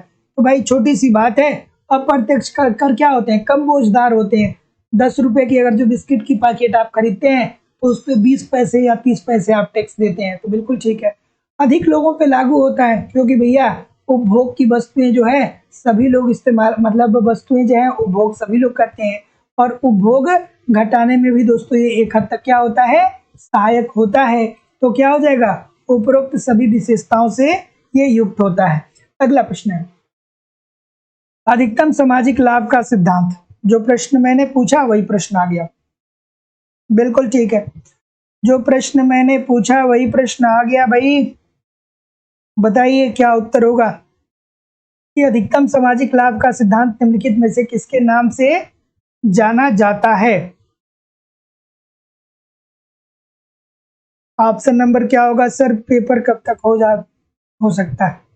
पेपर के बारे में मैं अक्सर बताता रहता हूँ, ठीक है। तो देखिए दोस्तों, अधिकतम सामाजिक लाभ का सिद्धांत जो है ये डाल्टन साहब ने दिया था, आप सभी लोग को पता है।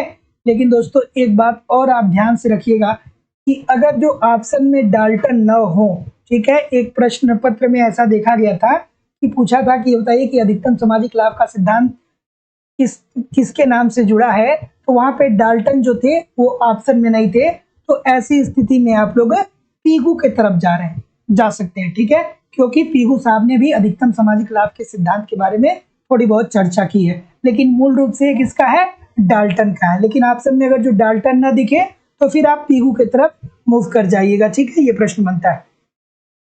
अगला प्रश्न, कर एक भुगतान है,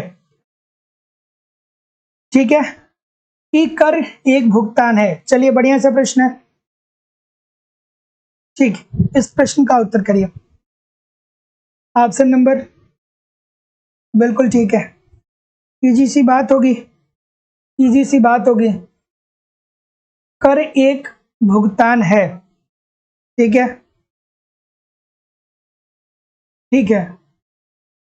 चलिए ऑप्शन नंबर क्या बोल रहे हैं, ये बोल रहे हैं, ये बोल रहे हैं, तो भैया बिल्कुल ठीक बोल रहे हैं कि बदले में बिना किसी प्रत्यक्ष लाभ के, ठीक है, कर एक क्या है दोस्तों, भुगतान है, बदले में बिना किसी प्रत्यक्ष लाभ के। जब आपको आपकी नौकरी लग जाएगी, आपको सैलरी मिलेगी, तो भैया आपकी सैलरी में से आपको टैक्स देना पड़ेगा। तो आप किसी चीज का भुगतान नहीं कर रहे हैं, लेकिन फिर भी आपको क्या करना पड़ रहा है, टैक्स देना पड़ रहा है। ठीक है, तो option number A this is the right answer हो जाएगा। निम्नलिखित में से क्या ट्रिप्स प्रावधानों के अंतर्गत पेटेंट की परिधि से बाहर रखा गया है? ठीक है, और देखिए दोस्तों, एक बात मैं बहुत स्पष्ट शब्दों में आपको बता रहा हूं कि एग्जाम के लिए बहुत सारे लोग ऐसे हैं जो सोच रहे हैं कि एग्जाम का डेट आएगा फिर तैयारी करेंगे। भाई एग्जाम का डेट बहुत जल्द आने वाला है, इस बात को आप समझ लीजिए। ठीक है, और आप नवंबर में एकदम तैयार रहिए एग्जाम देने के लिए। ठीक है, बहुत विकट परिस्थिति हुई, कोई समस्या हुआ तो 5% चांस है कि नवंबर के बाद एग्जाम जा सकता है, अदरवाइज नवंबर में एग्जाम होने के 95% चांस है। तो बहुत सारे लोग लाइफ में इसी बात का इंतजार करते रह जाते हैं कि जब टीजीटी पीजीटी का फॉर्म आएगा तब तैयारी किया जाएगा। फॉर्म भी आ जाता है, फॉर्म फिलअप भी हो जाता है, फिर जब फॉर्म फिलअप कर लेते हैं तो सोचते हैं कि जब एग्जाम डेट आ जाएगा तब तैयारी किया जाएगा। और भाई कंपटीशन का लेवल ऐसा नहीं है, जब तक आप कंटिन्यू नहीं रहेंगे ना तब तक सफलता नहीं मिल पाएगी, और बीच वाले कंडीशन में आप रहेंगे तो भी नहीं मिल पाएगा कि थोड़ा पढ़ेंगे छोड़ेंगे। भाई लगना पड़ेगा, 2-3 महीने का टाइम है, ईमानदारी से पढ़ते रहिए, सफलता मिल सकती है। नहीं पढ़ेंगे तो भाई फिर अगली वैकेंसी का इंतजार करिए। अगला प्रश्न आपके सामने ये रहा कि निम्नलिखित में से क्या ट्रिप्स प्रावधानों के अंतर्गत पेटेंट की परिधि से बाहर रखा गया है? तो जैसा कि मैं देख पा रहा हूं, क्या उत्तर आ रहा है भाई? ऑप्शन नंबर, क्या उत्तर आ रहा है? सी आ रहा है। तो जितने लोग भी सी बोल रहे हैं सभी लोग का उत्तर यहाँ पे बिल्कुल ठीक है। तो दोस्तों आपको पता होगा कि जो ट्रिप्स है वो WTO द्वारा संचालित एक अंतरराष्ट्रीय संधि है, और यह 7 प्रकार के बौद्धिक अधिकारों की चर्चा करता है। उसमें कॉपीराइट आता है, ट्रेडमार्क आता है, भौगोलिक संकेतक आते हैं, औद्योगिक डिजाइन आता है, पेटेंट आता है, इंटीग्रेटेड सर्किट डिजाइन आता है, और ट्रेड सीक्रेट आता है।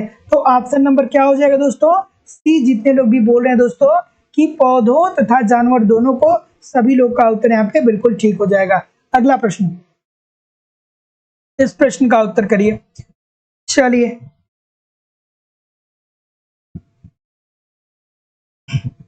चलिए इस प्रश्न का उत्तर करिए। बिल्कुल ठीक है। चलिए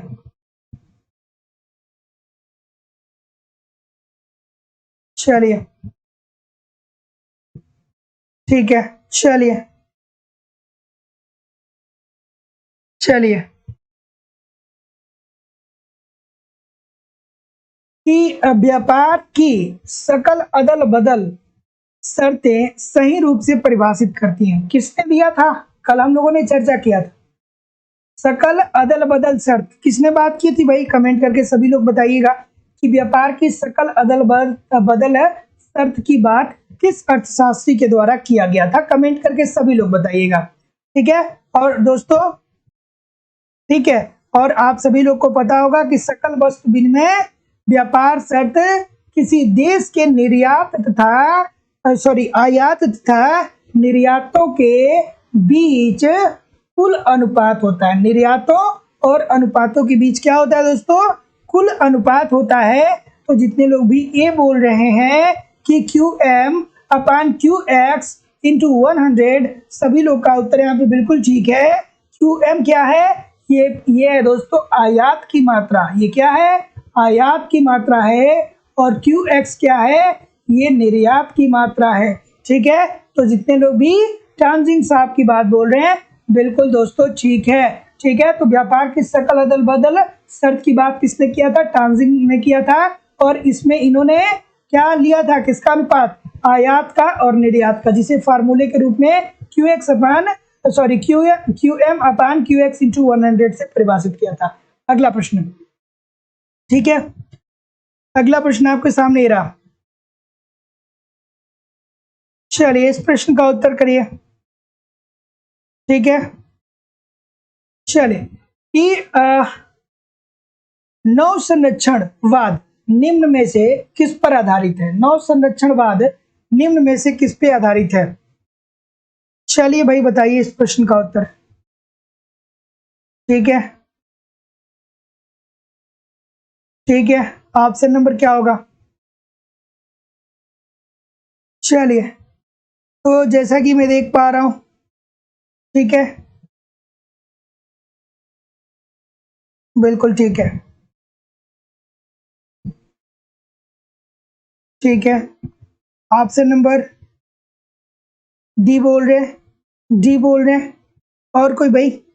डी के तरफ सभी लोग जा रहे हैं, डी के तरफ सभी लोग जा रहे हैं। नौ संरक्षणवाद निम्न में से किस पे आधारित है? कोई लोग डी बोलेंगे। चलिए भाई, और कोई बताइए, डी के अलावा और कोई है? ठीक है, डी के अलावा कोई और है? डी के अलावा कोई और? ठीक है, तो देखिए दोस्तों, इस प्रश्न का उत्तर जो है वो आयोग के द्वारा ऑप्शन नंबर सी को टिक किया गया है। ये गैर प्रशुल्क अवरोध की बात करते हैं, ठीक है। तो उनके अनुसार आयोग के द्वारा ये कथन कहा गया है कि जो नौ संरक्षणवाद है उसका जो नियम है वो किस पर आधारित है? तो गैर प्रशुल्क अवरोध के, मतलब ऐसा अवरोध जो क्या हो, गैर प्रशुल्क हो, ठीक है, मतलब जो टैक्स से परे हो। तो ऑप्शन नंबर सी उनके द्वारा ये उत्तर माना गया है, ठीक है। तो जितने लोग भी सी की बात कर रहे हैं सभी लोग का उत्तर यहाँ पे बिल्कुल ठीक हो जाएगा, ठीक है। डी वाला उत्तर यहाँ पे नहीं ठीक होगा। तो option number C according to the question this is the right answer हो जाएगा।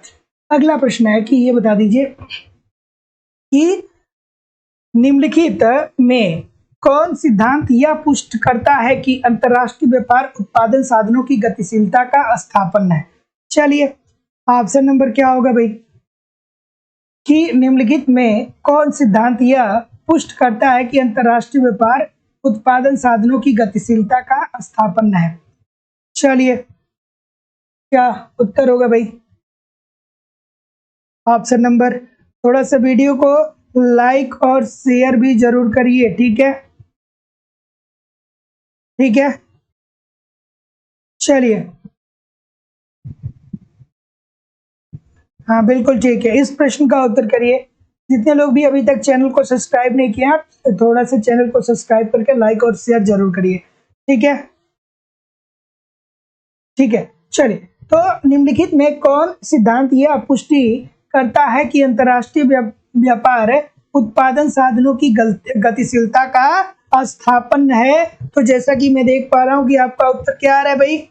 ऑप्शन नंबर, बहुत सारे लोग गलत कर रहे हैं, नहीं सही हो पा रहा है, नहीं सही हो पा रहा है, किसी से भी नहीं सही हुआ, किसी ने भी इस प्रश्न का उत्तर सही नहीं किया, किसी ने भी नहीं किया भैया, किसी ने भी इस प्रश्न का उत्तर सही नहीं किया है, ठीक है।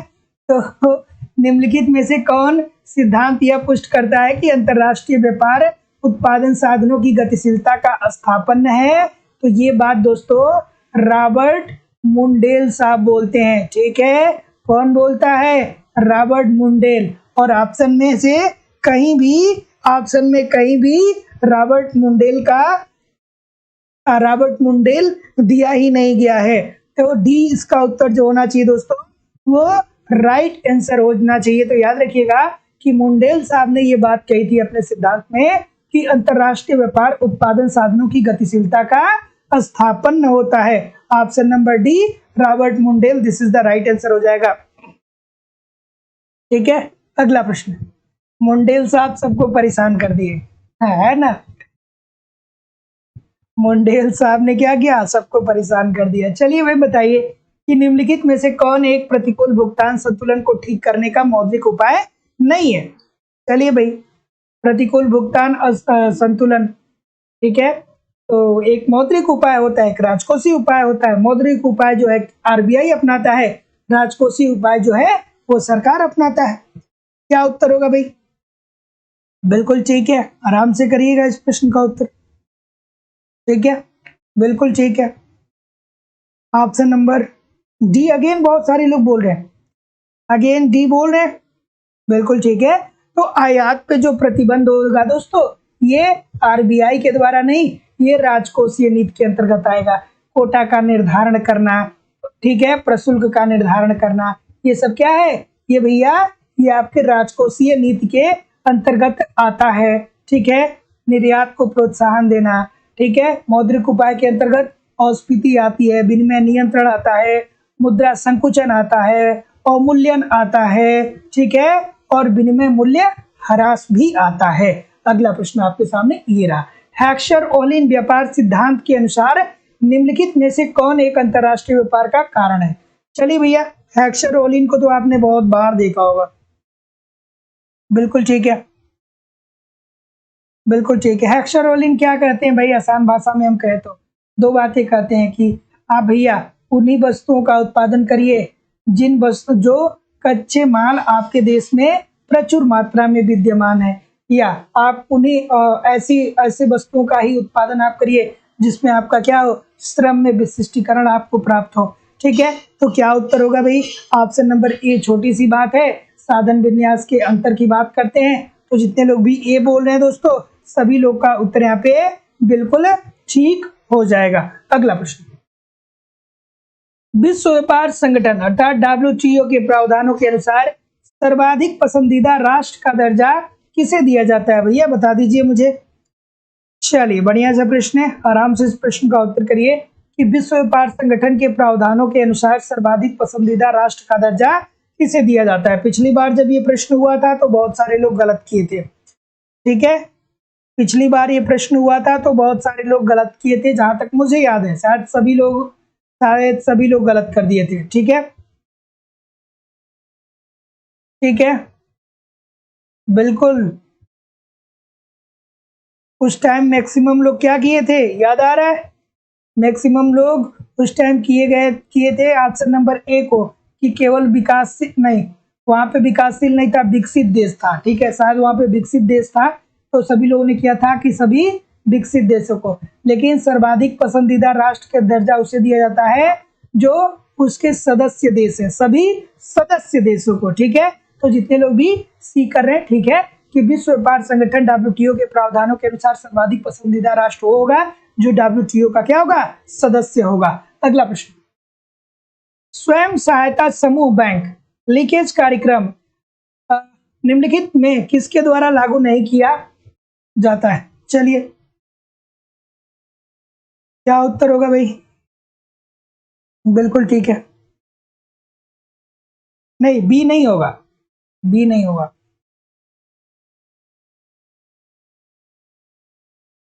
हाँ, कॉन्सेप्ट की क्लास जो है एप्लीकेशन पे अभी 2-3 दिन के लिए क्लोज रहेगी, कल भी नहीं हो पाएगा। मंडे से क्लास आपकी कॉन्सेप्ट की चलेगी। ठीक है, मंडे से कॉन्सेप्ट की क्लास जो 1 बजे से होती है वो चलेगी। थोड़ी सी व्यस्तता इस बीच है, तो इस वजह से मैं एप्लीकेशन पे नोटिफिकेशन मैंने डाला था वहाँ पे कि क्लास हो नहीं पाएगी 2-3 दिन के लिए, तो इस बात को ध्यान में रखिएगा। मंडे से क्लास फिर से स्टार्ट हो जाएगी, लाइव क्लास जो एप्लीकेशन पे होती है, परेशान ना हो। ऑप्शन नंबर क्या होगा? सी बोल रहे हैं, सी बोल रहे हैं। ठीक है, तो देखिए, स्वयं सहायता समूह बैंक लीकेज कार्यक्रम निम्नलिखित में किसके द्वारा लागू नहीं किया जाता है? भैया ये नाबार्ड के द्वारा लागू नहीं किया जाता है। तो जितने लोग भी ऑप्शन नंबर क्या बोल रहे हैं, सी बोल रहे हैं, सभी लोग का उत्तर यहाँ पे बिल्कुल ठीक है। अगला प्रश्न आपके सामने ये रहा, निम्नलिखित में से कौन एक भारत में हरित क्रांति के शिल्पकारों में से एक था? इजी सा प्रश्न है, लेकिन ये प्रश्न आते हैं आपके एग्जाम में। ठीक है, इजी सा प्रश्न है, लेकिन ये प्रश्न आपके एग्जाम में पूछे जाते हैं। क्या उत्तर होगा भाई? ऑप्शन नंबर बिल्कुल ठीक है भैया। भारत में हरित क्रांति की बात करें तो आपको कौन याद आना चाहिए? स्वामीनाथन साहब याद आने चाहिए। ठीक है, और विश्व में बात करें तो किसकी याद आनी चाहिए? भारत में तो स्वामीनाथन साहब आ जाएंगे, और विश्व में कौन याद आना चाहिए? ठीक है, 1966-67। ठीक है, हरित क्रांति की शुरुआत हुई थी। MS स्वामीनाथन जो है इसके शिल्पकारों में से एक है। ठीक है, तो ऑप्शन नंबर सी जितने लोग भी बोल रहे हैं, सभी लोग का उत्तर बिल्कुल ठीक है। हमें हरित क्रांति का मुख्य उद्देश्य क्या था? हरित क्रांति का मुख्य उद्देश्य क्या था? हरित क्रांति का मुख्य उद्देश्य क्या था? कमेंट करके बताइए। बोरलाग साहब की बात जितने लोग भी कर रहे हैं विश्व स्तर पे ठीक बोल रहे हैं। अगला प्रश्न है कि भारत में कीमत समर्थन नीति निम्नलिखित में से किन फसलों के लिए प्रभावी रूप से क्रियाशील है, सॉरी कार्यशील है? चलिए भैया, ठीक है, चलिए ऑप्शन नंबर क्या होगा? तो जैसा कि मैं देख पा रहा हूँ, थोड़ा सा वीडियो को लाइक शेयर जरूर कर दिया करिए कि भारत में कीमत समर्थन नीति निम्नलिखित में से किन फसलों के लिए प्रभावी रूप से क्या दोस्तों कार्यशील है? तो देखिए दोस्तों, जितने लोग भी एक ही बात बोल रहे हैं सभी लोग का उत्तर यहाँ पे बिल्कुल ठीक है। एक तो गेहूं है और दूसरा जो है वो चावल है। तो न्यूनतम समर्थन मूल्य जो होता है दोस्तों, उत्पादकों के लिए एक बीमा होता है। ये क्या होता है? उत्पादकों के लिए एक दोस्तों ये क्या होता है? बीमा होता है। तो जितने लोग भी गेहूं और चावल की बात बोल रहे हैं ठीक बोल रहे हैं। 2011 की जनगणना के अनुसार भारत में बाल लिंगानुपात की बात हो रही है। बाल लिंगानुपात की बात हो रही है। बहुत सारे लोग इसको क्या करेंगे, ऊपर ऊपर पढ़ लेंगे, ठीक है, और वो सोचेंगे कि यहाँ केवल लिंगानुपात की बात हो रही है, ठीक है। तो वो फिर क्या ढूंढेंगे? वो ढूंढेंगे कि 943 कहाँ पर है, ठीक है। चलिए बताइए इस प्रश्न का उत्तर कि बाल लिंगानुपात कितना है? तो ऑप्शन नंबर, ठीक है, बिल्कुल ठीक है, ऑप्शन नंबर बी बोल रहे हैं सभी लोग, बी बोल रहे हैं, बी होगा, बी होगा, नहीं बी नहीं होगा भैया, ध्यान रखिएगा। एग्जैक्ट इसका जो उत्तर होगा वो होगा 919, ठीक है। तो जो निकटवर्ती ऑप्शन है उस पे हिट किया जाता है, ठीक है, जो निकटवर्ती ऑप्शन होता है उस पे हिट करना चाहिए। तो 919 जो है दोस्तों वो एग्जैक्ट आंकड़ा है, लेकिन यहाँ पे दोस्तों क्या दिया है? 918। तो आप ऑप्शन नंबर सी के तरफ मूव कर सकते हैं, ठीक है। और अरुणाचल प्रदेश में सर्वाधिक है दोस्तों, और हरियाणा में शिशु लिंगानुपात सबसे कम है। इस बात को आप ध्यान में रखिएगा, ठीक है। तो बाल लिंगानुपात कितना है दोस्तों? ये है 919 है, ठीक है, लेकिन आपको 918 पे टिक करना है। अगला प्रश्न है कि वन महोत्सव 2015 का नारा निम्नलिखित में से कौन सा है? चलिए बढ़िया सा प्रश्न है। ऑप्शन नंबर क्या होगा कि वन महोत्सव 2015 का नारा निम्नलिखित में से कौन सा है? कुछ लोग कहेंगे सर जी अब ये प्रश्न नहीं आएगा, ठीक है। पीजीटी की बात करें ना तो करंट आपको पिछले, मतलब ये वो कहेगा कि ये करंट का इशू ही नहीं है, ठीक है। चलिए बताइए इस प्रश्न का उत्तर क्या उत्तर होगा भाई? ऑप्शन नंबर बी बोल रहे हैं। तो जितने लोग भी बी की बात कर रहे हैं सभी लोग का उत्तर यहाँ पे बिल्कुल ठीक है। तो ऑप्शन नंबर क्या हो जाएगा? वन की सुरक्षा और जल की सुरक्षा, ठीक है। और 2000 ये तो 15 की बात हो गई। अब आपसे शायद पूछेगा दोस्तों, तो 2020 पूछेगा। तो जो 2020 का थीम है दोस्तों वो पता है क्या है? फॉरेस्ट एवं बायोडाइवर्सिटी, ठीक है। तो फॉरेस्ट एवं बायोडाइवर्सिटी जो है वो 2020 के वन महोत्सव का नारा है। 2015 का है वन की सुरक्षा और जल का सुरक्षा, लेकिन 2020 का जो नारा है दोस्तों वो है फॉरेस्ट एवं बायोडाइवर्सिटी। ये बात ध्यान में रखिएगा। अगला प्रश्न आपके सामने रहा कि निम्नलिखित में से कौन सी बैंक भारत में वॉच बैंकिंग शुरू करने वाली संस्था है? और दोस्तों जो लोग भी यूपी टीजीटी पीजीटी की तैयारी कर रहे हैं या झारखंड टीजीटी पीजीटी की तैयारी कर रहे हैं, तो मैं आपसे बता दूं कि लाइव स्टडी इलाहाबाद के मोबाइल एप्लीकेशन पे इकोनॉमिक्स की दूसरी क्लास हो रही है। और दोस्तों ये मेरी जिम्मेदारी है कि मैं आपको हर कंटेंट पढ़ाऊं। वहां पे दोस्तों इकोनॉमिक्स के सारे कॉन्सेप्ट पढ़ाए जा रहे हैं, ठीक है, अर्थात थियरी की क्लास चल रही है, साथ ही साथ A to Z इकोनॉमिक्स के सभी नोट्स दोस्तों आपको वहां पे प्रोवाइड कराए जाएंगे। टेस्ट सीरीज दिए जा रहे हैं जिसके माध्यम से आप टेस्ट देंगे, अपना इवेल्युएशन कर पाएंगे कि आपकी तैयारी आपके एग्जाम के लिए कैसी हो रही है। और साथ ही साथ प्रीवियस ईयर के क्वेश्चन पेपर भी आपको प्रोवाइड किए जा रहे हैं। प्रीवियस ईयर क्वेश्चन पेपर को भी आप लगातार वीडियो और पीडीएफ फॉर्म में वहां पे देख सकते हैं।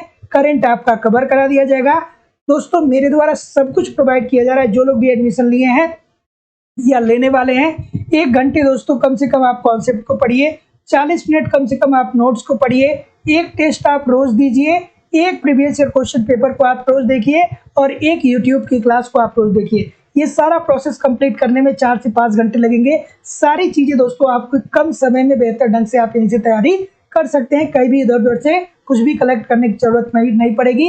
एडमिशन की फीस 2000 रुपये है। 2000 रुपये आपको इस नंबर पे पेमेंट करना पड़ेगा।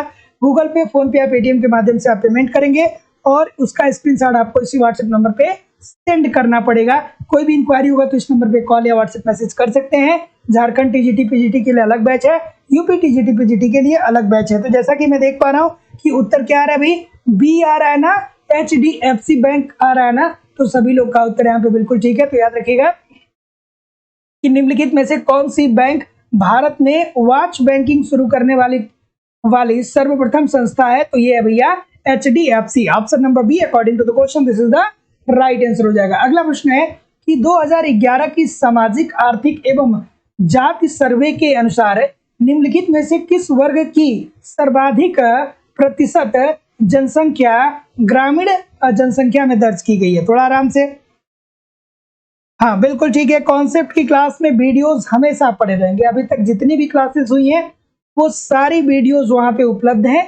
क्लास नंबर 1 से लेकर के अभी तक जितनी भी क्लासेस हुई हैं आप अपने समय के अनुसार देख सकते हैं, ठीक है। सारी वीडियोस वहां पे लाइफ टाइम के लिए अवेलेबल होंगी। टेस्ट सीरीज अवेलेबल होगा, नोट्स सब कुछ मतलब हमेशा अवेलेबल होगा, वो कभी भी डिलीट नहीं होने वाला, ठीक है। चलिए भाई बताइए इस प्रश्न का उत्तर क्या होगा।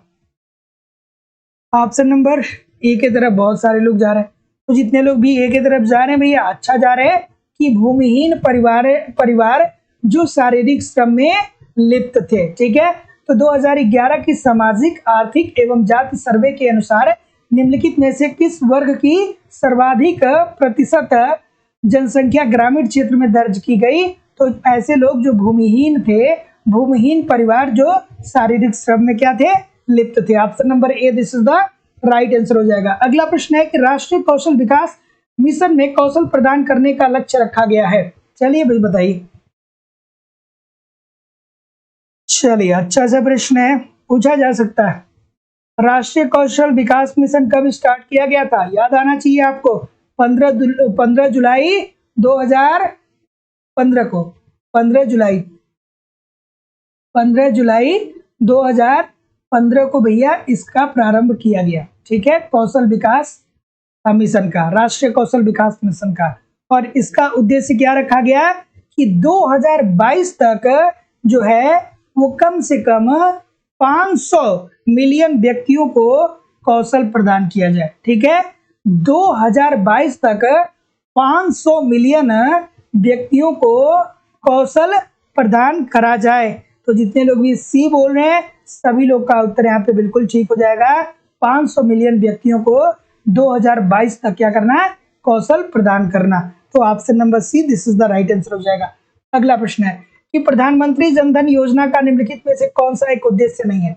चलिए भैया जनधन योजना मोदी जी ने खुलवाया, ठीक है। बताइए कि क्या उद्देश्य नहीं है। जनधन खाता कब आया भैया? जनधन योजना की शुरुआत कब हुई? 28 अगस्त 2014 को हुआ था, ठीक है। और इसका आदर्श वाक्य क्या है कि मेरा खाता भाग्य विधाता, ठीक है। मोदी जी के शब्दों में कहें तो मेरा खाता भाग्य विधाता, हाँ ठीक है। इसका क्या था, थीम था मेरा खाता भाग्य विधाता, ठीक है। चलिए बताइए इस प्रश्न का उत्तर क्या होगा। बिल्कुल ठीक है, बिल्कुल ठीक है।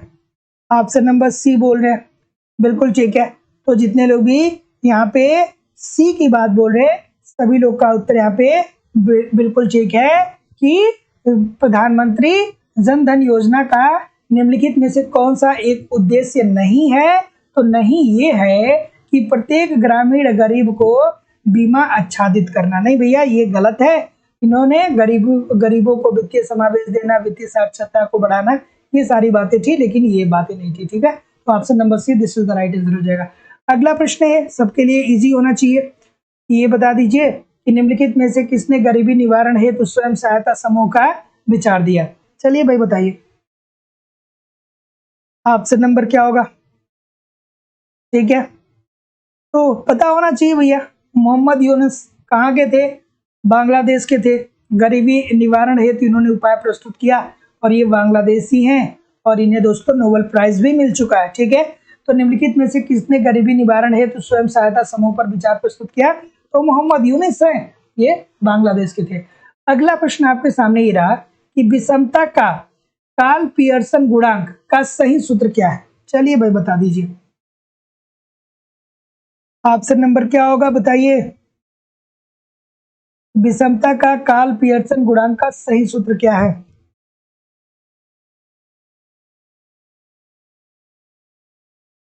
बिल्कुल ठीक है, ऑप्शन नंबर बिल्कुल ठीक है,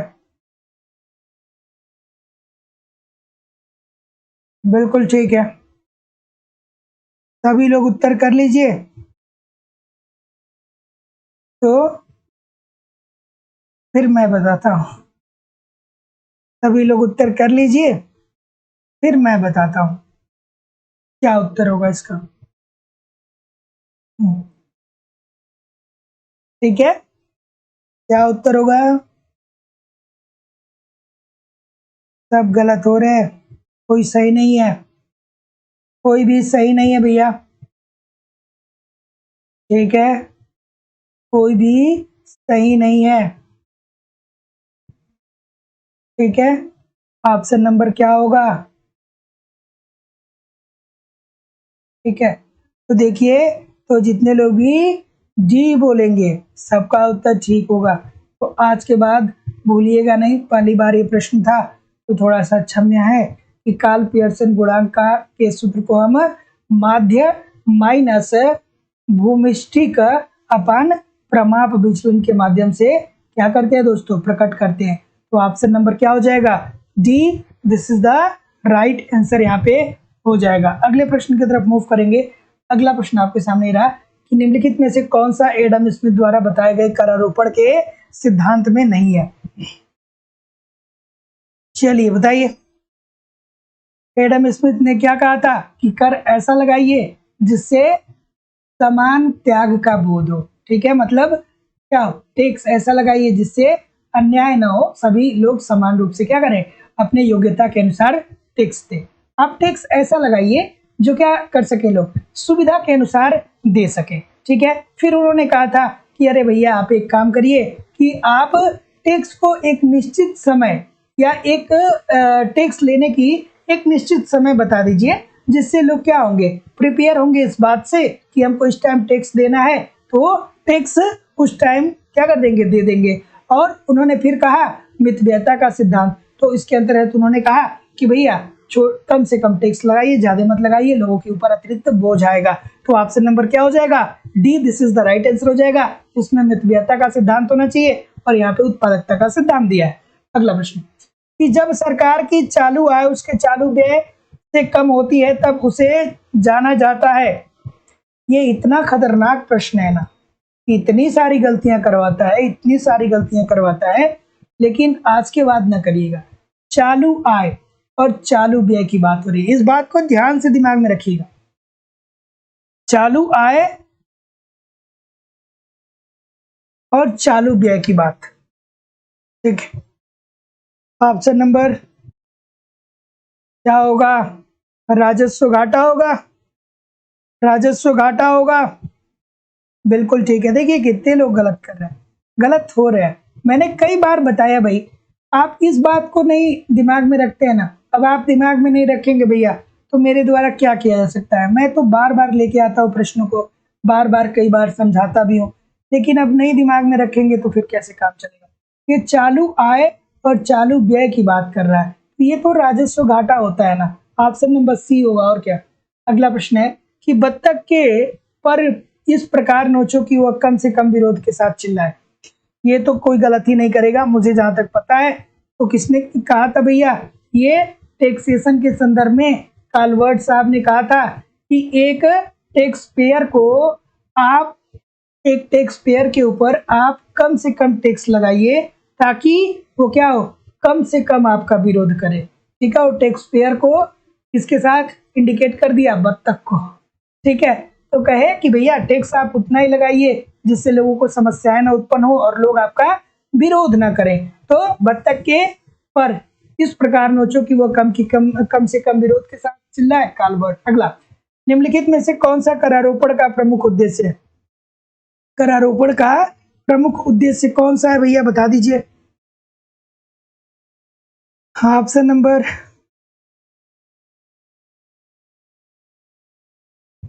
बिल्कुल ठीक है। कालवर्ट जो थे पता है कहाँ के थे?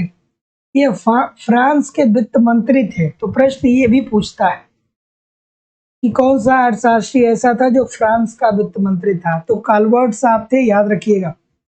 कालवर्ट जो थे वो फ्रांस के वित्त मंत्री थे। ठीक है, तो ऑप्शन नंबर क्या होगा? बिल्कुल ठीक है, सी बोल रहे हैं, सी बोल रहे हैं। अच्छी बात है भाई, गलत नहीं होना चाहिए। क्यों गलत हो रहा है?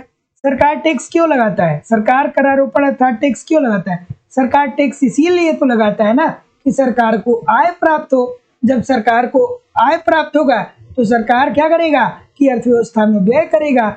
जब व्यय करेगा तो लोगों तक मुद्रा पहुंचेगी और आम जनमानस में निवेश की क्षमता में क्या होगा? वृद्धि होगा। जब निवेश की क्षमता वृद्धि होगी तो आप सभी लोग को पता है कि उत्पादन का स्तर बढ़ेगा। उत्पादन का स्तर बढ़ेगा तो मांग व पूर्ति बढ़ेगा। मांग व पूर्ति बढ़ेगा तो राष्ट्रीय आय में वृद्धि होगी। रोजगार का स्तर बढ़ेगा, ठीक है, उत्पादन का स्तर बढ़ेगा। ये सारी चीजें पता होनी चाहिए। ठीक है, अगला प्रश्न कि अधिकतम सामाजिक कल्याण का बिंदु कहां पर होता है? अधिकतम सामाजिक कल्याण, बिल्कुल ठीक है, बिल्कुल। और जितने लोग भी चैनल को अभी तक सब्सक्राइब नहीं किए, आप चैनल को सब्सक्राइब करके बेल आइकन को दबा दीजिए। मैं रोज 7 बजे आपके सामने रहता हूँ यूट्यूब पे। ठीक है, चलिए भाई बताइए। बिल्कुल ठीक, समान जब सामाजिक त्याग सामाजिक उपयोगिता के बराबर हो। मतलब जहां पे टैक्स पेयर जो है, जो टैक्स पे कर रहे हैं, उनको जो इतना जितना वो त्याग कर रहे हैं उसी के अनुसार जहां पे सरकार पैसा व्यय करेगा उस समाज के लोग इससे क्या प्राप्त करें? उपयोगिता प्राप्त करें। ठीक है, तो सामाजिक त्याग जो होगा वो सामाजिक उपयोगिता के बराबर होना चाहिए। Option number A this is the right answer हो जाएगा। डाल्टन साहब की याद आ जानी चाहिए थी। वैगनर की परिकल्पना का संबंध है, इजी सी बात है भाई, बता दीजिए। वैगनर साहब की बात हो रही है, वैगनर परिकल्पना। ठीक है, बिल्कुल ठीक है। क्या कहते हैं? याद आना चाहिए कि आर्थिक विकास, ठीक है, आर्थिक विकास के स्तर में होने वाली वृद्धि के साथ साथ राज्य के क्रियाकलापों अर्थात सार्वजनिक व्यय में तेजी आती है, जिससे अर्थव्यवस्था विकास के पथ पे अग्रसर होता है। तो जितने लोग भी ऑप्शन नंबर क्या बोल रहे हैं, सार्वजनिक व्यय से बोल रहे हैं, सभी लोग का उत्तर बिल्कुल ठीक है। तो वैगनर की परिकल्पना जो है वो किससे संबंधित है? सार्वजनिक व्यय से संबंधित है। अगला, निम्नलिखित में से कौन सा सार्वजनिक व्यय का सिद्धांत फिंडले सिराज के द्वारा नहीं दिया गया? फिंडले सिराज साहब के द्वारा कौन सा सिद्धांत नहीं दिया गया, बता दीजिए मुझे। ठीक है, तो भैया बताइए ऑप्शन नंबर क्या होगा? सुलाभ अर्थात लाभ का सिद्धांत दिया था, बिल्कुल दिया था, कोई दिक्कत नहीं है। आधिक्य का सिद्धांत दिया था, आधिक्य का सिद्धांत जिसे दोस्तों बचत का सिद्धांत कहा जाता है। बहुत सारे लोग कंफ्यूज होते हैं, बचत का भी सिद्धांत इन्होंने दिया था। ठीक है, बहुत सारे लोग इसको कंफ्यूज करते हैं कि सर जी आधिक्य का सिद्धांत नहीं दिया था, लेकिन ध्यान रखिएगा कि ये जो आधिक्य का सिद्धांत है इसी को बचत का सिद्धांत भी कहा जाता है। ठीक है, आधिक्य को ही उन्होंने बचत माना था। ठीक है, तो इस वजह से ऑप्शन नंबर बी ठीक होगा। उसके बाद लोच का सिद्धांत जो है दोस्तों ये उन्होंने नहीं दिया था। लोच का सिद्धांत उन्होंने नहीं दिया था, तो उन्होंने स्वीकृति का सिद्धांत दिया था लोच के सिद्धांत की जगह पे। तो ऑप्शन नंबर सी जितने लोग भी करेंगे सभी लोग का उत्तर यहाँ पे बिल्कुल ठीक है। तो सार्वजनिक व्यय का सिद्धांत फिंडले सिराज के द्वारा नहीं दिया गया, तो इसमें लोच का सिद्धांत इन्होंने नहीं दिया था, बाकी के तीनों दिए थे। अगला, किसने कहा कि स्वतंत्र व्यापार व्यापार न होने से श्रेष्ठ है? चलिए भाई बताइए। बिल्कुल ठीक है। हाँ, तो जो लाभ वाला है ना उसको ऑप्शन नंबर ए में दिया है सुलाभ। जो सुलाभ आपने पहला नंबर ए दिया है उसका मतलब यही है कि लाभ की बात कर रहा है। ठीक है, चलिए बताइए इस प्रश्न का उत्तर। ठीक, क्या उत्तर होगा भाई? ऑप्शन नंबर ठीक है, बढ़िया सा प्रश्न कि किसने कहा कि स्वतंत्र व्यापार व्यापार न होने से श्रेष्ठ है। तो ये बात दोस्तों कही गई थी किसके द्वारा, ये सैमुअलसन साहब के द्वारा कहा गया। ठीक है, तो जितने लोग भी सैमुअलसन की बात करेंगे दोस्तों, सभी लोग का उत्तर यहाँ पे बिल्कुल ठीक है, P.A. सैमुअलसन। ठीक है, तो option number D this is the right answer हो जाएगा। किसने कहा स्वतंत्र व्यापार व्यापार न होने से श्रेष्ठ है, ये सैमुअलसन साहब के द्वारा कहा गया था। अगले प्रश्न की तरफ मूव करेंगे। अगला प्रश्न कोई भी नहीं है दोस्तों, लेकिन कहीं बताइएगा नहीं, कमेंट करके बताइए कि कितने प्रतिशत प्रश्न आपके सही हुए। और इकोनॉमिक्स की जो हमारी दूसरी क्लास हो रही है दोस्तों, वो लाइव स्टडी इलाहाबाद के मोबाइल एप्लीकेशन पे हो रही है। यहाँ पे यूपी टीजीटी पीजीटी और झारखंड टीजीटी पीजीटी के लिए अलग अलग बैच चलाए जा रहे हैं। A to Z आपके सिलेबस के अनुसार सारे कॉन्सेप्ट आपको पढ़ाए जा रहे हैं। कॉन्सेप्ट जब तक आपका क्लियर नहीं है तब तक दोस्तों आपको ऑब्जेक्टिव क्वेश्चन को सॉल्व करने में बहुत सारी समस्याओं का सामना करना पड़ता है। एप्लीकेशन पे पढ़ते रहिए ईमानदारी से, यहाँ पे प्रैक्टिस करते रहिए। एप्लीकेशन पे कंप्लीट इकोनॉमिक्स की थियरी मेरे द्वारा ही आपको पढ़ाई जा रही है। साथ ही साथ दोस्तों आपको इकोनॉमिक्स के कंप्लीट नोट्स दिए जा रहे हैं। नोट्स के साथ एक समस्या होती है कि या तो नोट्स मिलते नहीं है, मिल भी जाते हैं तो समझ में नहीं आते हैं कि क्या पढ़ना है क्या छोड़ना है। तो सिंपल से ठीक साधारण भाषा में आपको नोट्स मिल रहे हैं। यहाँ पे बहुत सारा टेस्ट सीरीज प्रोवाइड करा रहा हूँ कि आप टेस्ट दीजिए, अपना इवेल्युएशन करिए कि आपकी तैयारी कैसी चल रही है और आपके एग्जाम में किस प्रकार के प्रश्न बनते हैं। साथ ही साथ दोस्तों आपको प्रीवियस ईयर क्वेश्चन पेपर भी प्रोवाइड किया जा रहा है और वैलिडिटी आपको आपकी लाइफ टाइम की। एक बार आप एडमिशन लेते हैं तो हमारे साथ तब तक बने रहेंगे जब तक कि आपका दोस्तों सिलेक्शन नहीं हो जाता है। आगामी GIC LT जो भी परीक्षाएं होंगी हमेशा बने रहेंगे। एडमिशन ओपन है, एडमिशन की फीस केवल और केवल 2000 रुपए है। तो 2000 रुपए आपको इस नंबर पे पेमेंट करना होगा 9415 863 पे। गूगल पे, फोन पे या पेटीएम के माध्यम से आप पेमेंट करेंगे और इसका स्क्रीनशॉट आपको इसी व्हाट्सएप नंबर पे सेंड करना पड़ेगा। कोई भी इंक्वायरी होगी तो इस नंबर पे आप मुझे कॉल कर सकते हैं या व्हाट्सएप मैसेज कर सकते हैं। ठीक है, ईमानदारी से जो लोग एडमिशन लिए हैं या जो लोग लेने वाले हैं, आप 1 घंटे की क्लास वहाँ पे कॉन्सेप्ट की रोज देखिए। कम से कम 40 मिनट की वहाँ पे जो नोट्स दिया गया आप जरूर उसको पढ़िए। साथ ही साथ दोस्तों आप वहाँ पे आपको जो टेस्ट दिया जा रहा है, एक टेस्ट को रोज अटेम्प्ट करिए, एक प्रीवियस ईयर पेपर को रोज आप अटेम्प्ट करिए।